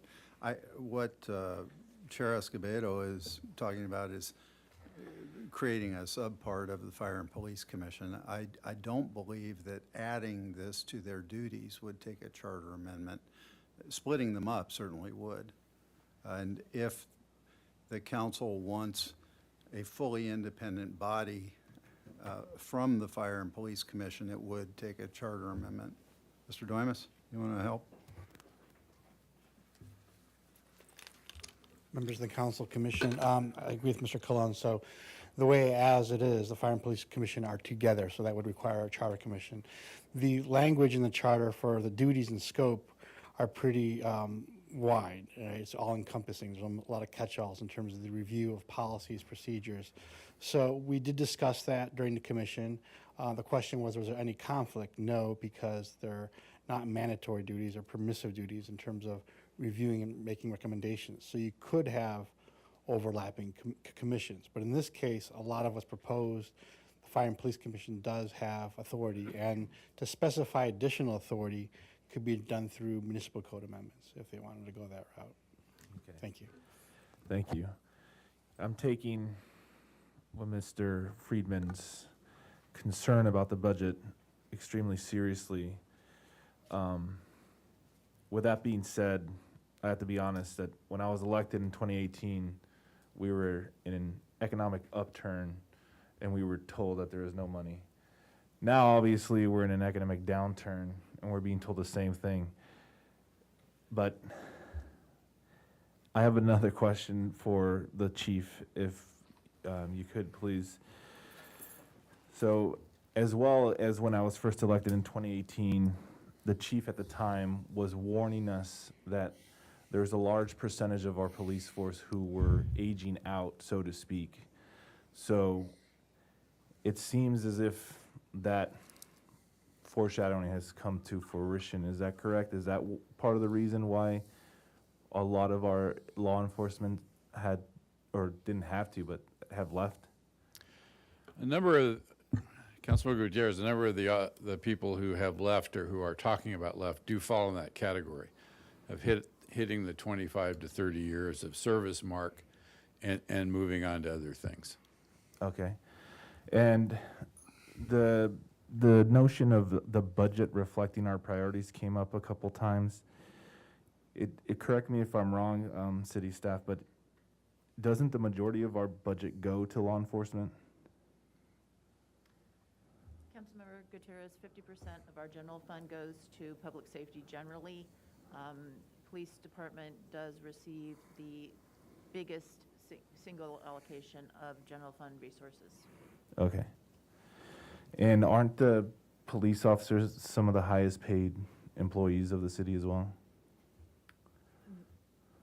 That's correct. Okay. What's that? Police and fire. Well, are I both- said some of the highest paid. So to that notion of the budget reflecting our priorities, I think it speaks, the numbers speak for themselves. So to me, Chief, you could sit now. That was all I needed. Thank you. So to me, this issue is about having this implemented to further oversee our police force is actually an issue of funding the police even more, because if we're talking about law enforcement, this is further law enforcing of that law. So if anything, it's just funding the police more. So I have another question actually for city staff. So it's my understanding that we have about 80 million or more raised to build the new police station, is that right? Councilmember Gutierrez, we have, way to put it, we will need to issue debt to create the money to build to get the cash in hand to build the police station. The security for that debt will be future payments, tax payments from Measure C. So we are in a very good situation to be able to fund the police station, even though we have yet to issue the debt. And so since Measure C funding is being used for this, could it also be used for this potential oversight committee? That would not be consistent with council's current resolution for the use of Measure C funding, so that would need to change. It's also a change in council priority in terms of what we have been directed to use Measure C for. I think when we went to the voters to get Measure C funded, we really funded it on the basis that we were not investing in our capital infrastructure. And we were starting to create real deferred problems that our next generations were going to see. We were having streets that were falling apart. We have buildings that need substantial work, not paint, but HVAC systems or electrical systems. And we have a deferred and delayed, a lot of delayed work to do on access and ADA. So council can certainly use Measure C for this. It would be against my recommendation to you as your city administrator because of the way that we talked to your community when we put that on the ballot. Okay, thank you. Yeah, so going back to my point as this being just further law enforcement, I find it something that we could benefit from. I, for one, have toured the current police station and 100% agree that they need a new police station. I've been outspoken about that since day one, that new police station needs to be built. But I also feel like our police force is some of the best. I too have had issues with the police department, to be honest. But overall, I feel like we have some of the best and brightest, and yeah, like going on a ride along was eye opening for me. I went on New Year's Eve, and it was quite an experience. And Officer Schellenberger was the officer, and she is just one of the best people I've ever met, to be honest. And we want to support the PD, but we also want to make sure that our residents feel supported. And I feel like this is necessary, but we have to find out how we can make it work. So like my colleague Eric Friedman mentioned, that we're going to find a way to make this work. It might not be the way exactly that you proposed to us today, but we'll do something. Thank you. All right, very good. Well, I appreciate everybody hanging out for this rather exhaustive little hearing here. I'm very impressed with the professional conduct of the CFC and how detailed and how how much effort you put in. There's no doubt about it. It is a proactive and not a reactive exercise in terms of policing. I wasn't on the council when this whole thing came up. And what I was genuinely disappointed about at the time, not reflective of the CFC, but in general, was that our cops didn't get acknowledged for who they were and what they were and how they performed. Our department, our chief at the time, were caught up by a larger discussion, and I think the CFC was originally formed to address that larger national discussion, and which is why it's such a big undertaking. The scope is so big for a department that's not particularly big, and for a department that has, I think, a very stellar track record. I've gotten to know a lot of our cops over the years. I appreciate going on ride-alongs and being in the front seat as opposed to where I might have been a few years earlier, but we don't have to talk about that now. But I do think that some great points have been brought up. A lot of education has happened. But I'm not sure it's really scaled for Santa Barbara. I think it's scaled for like I say, for policing in general. And the policing discussion was also about race relations in general. And if I look at my police department and I look at the ethnic mix of the police department, it's far more diverse than our community is. And I think they're extremely responsive, extremely committed to community policing to a level that I think we would be the envy of a lot of agencies out there. And I'm pretty sure that the CFC recognizes all that as well. We're trying to get something formed here, and you guys were tasked with a big task that, from my outside looking in, I'm new into this office. I think I'm not sure it was scaled properly, but we do have to get to a direction at some point in time. And I think particularly we need to settle what we're going to do, or if anything, soon, because our chief has a sell-by date stamped on him over there. So we have to do something if we move on with that. So today was a hearing to hear and to discuss as we did. And especially as I know, eye-opener for me, because like I said, I haven't been really involved in this process too much. And I am impressed with what you guys have done, and I'm impressed with the effort. I mean, it was exhaustive, and thank you for your professional help as well, because that it's interesting to know how this scales with other communities, other police forces our size. Santa Barbara's unique. I mean, it's and there's 18,000 individual police departments around the country. But I really think, surveys notwithstanding, our community really appreciates our cops. At no point in time in the 40 years I was in business downtown did I ever hear that we had too many cops. I've never heard that once. And there's people that say, oh, so-and-so was a jerk when he pulled me over, blah, blah. Yeah, there's actually some human beings behind those badges once in a while. It's kind of amazing to me too. But I think that nobody is afraid of oversight. I've never heard anybody wearing a badge, nor have heard the chief say anything negative about public oversight, ever. And I think they all think it's a part of what they do, and I think they take input incredibly well. So this is going to come to a good end. But I'm not sure exactly what that looks like just yet. I think we're going to be probably discussing it as a body and council here relatively soon. So with that, I'd like to thank everybody for their time, for their patience, and we are adjourned.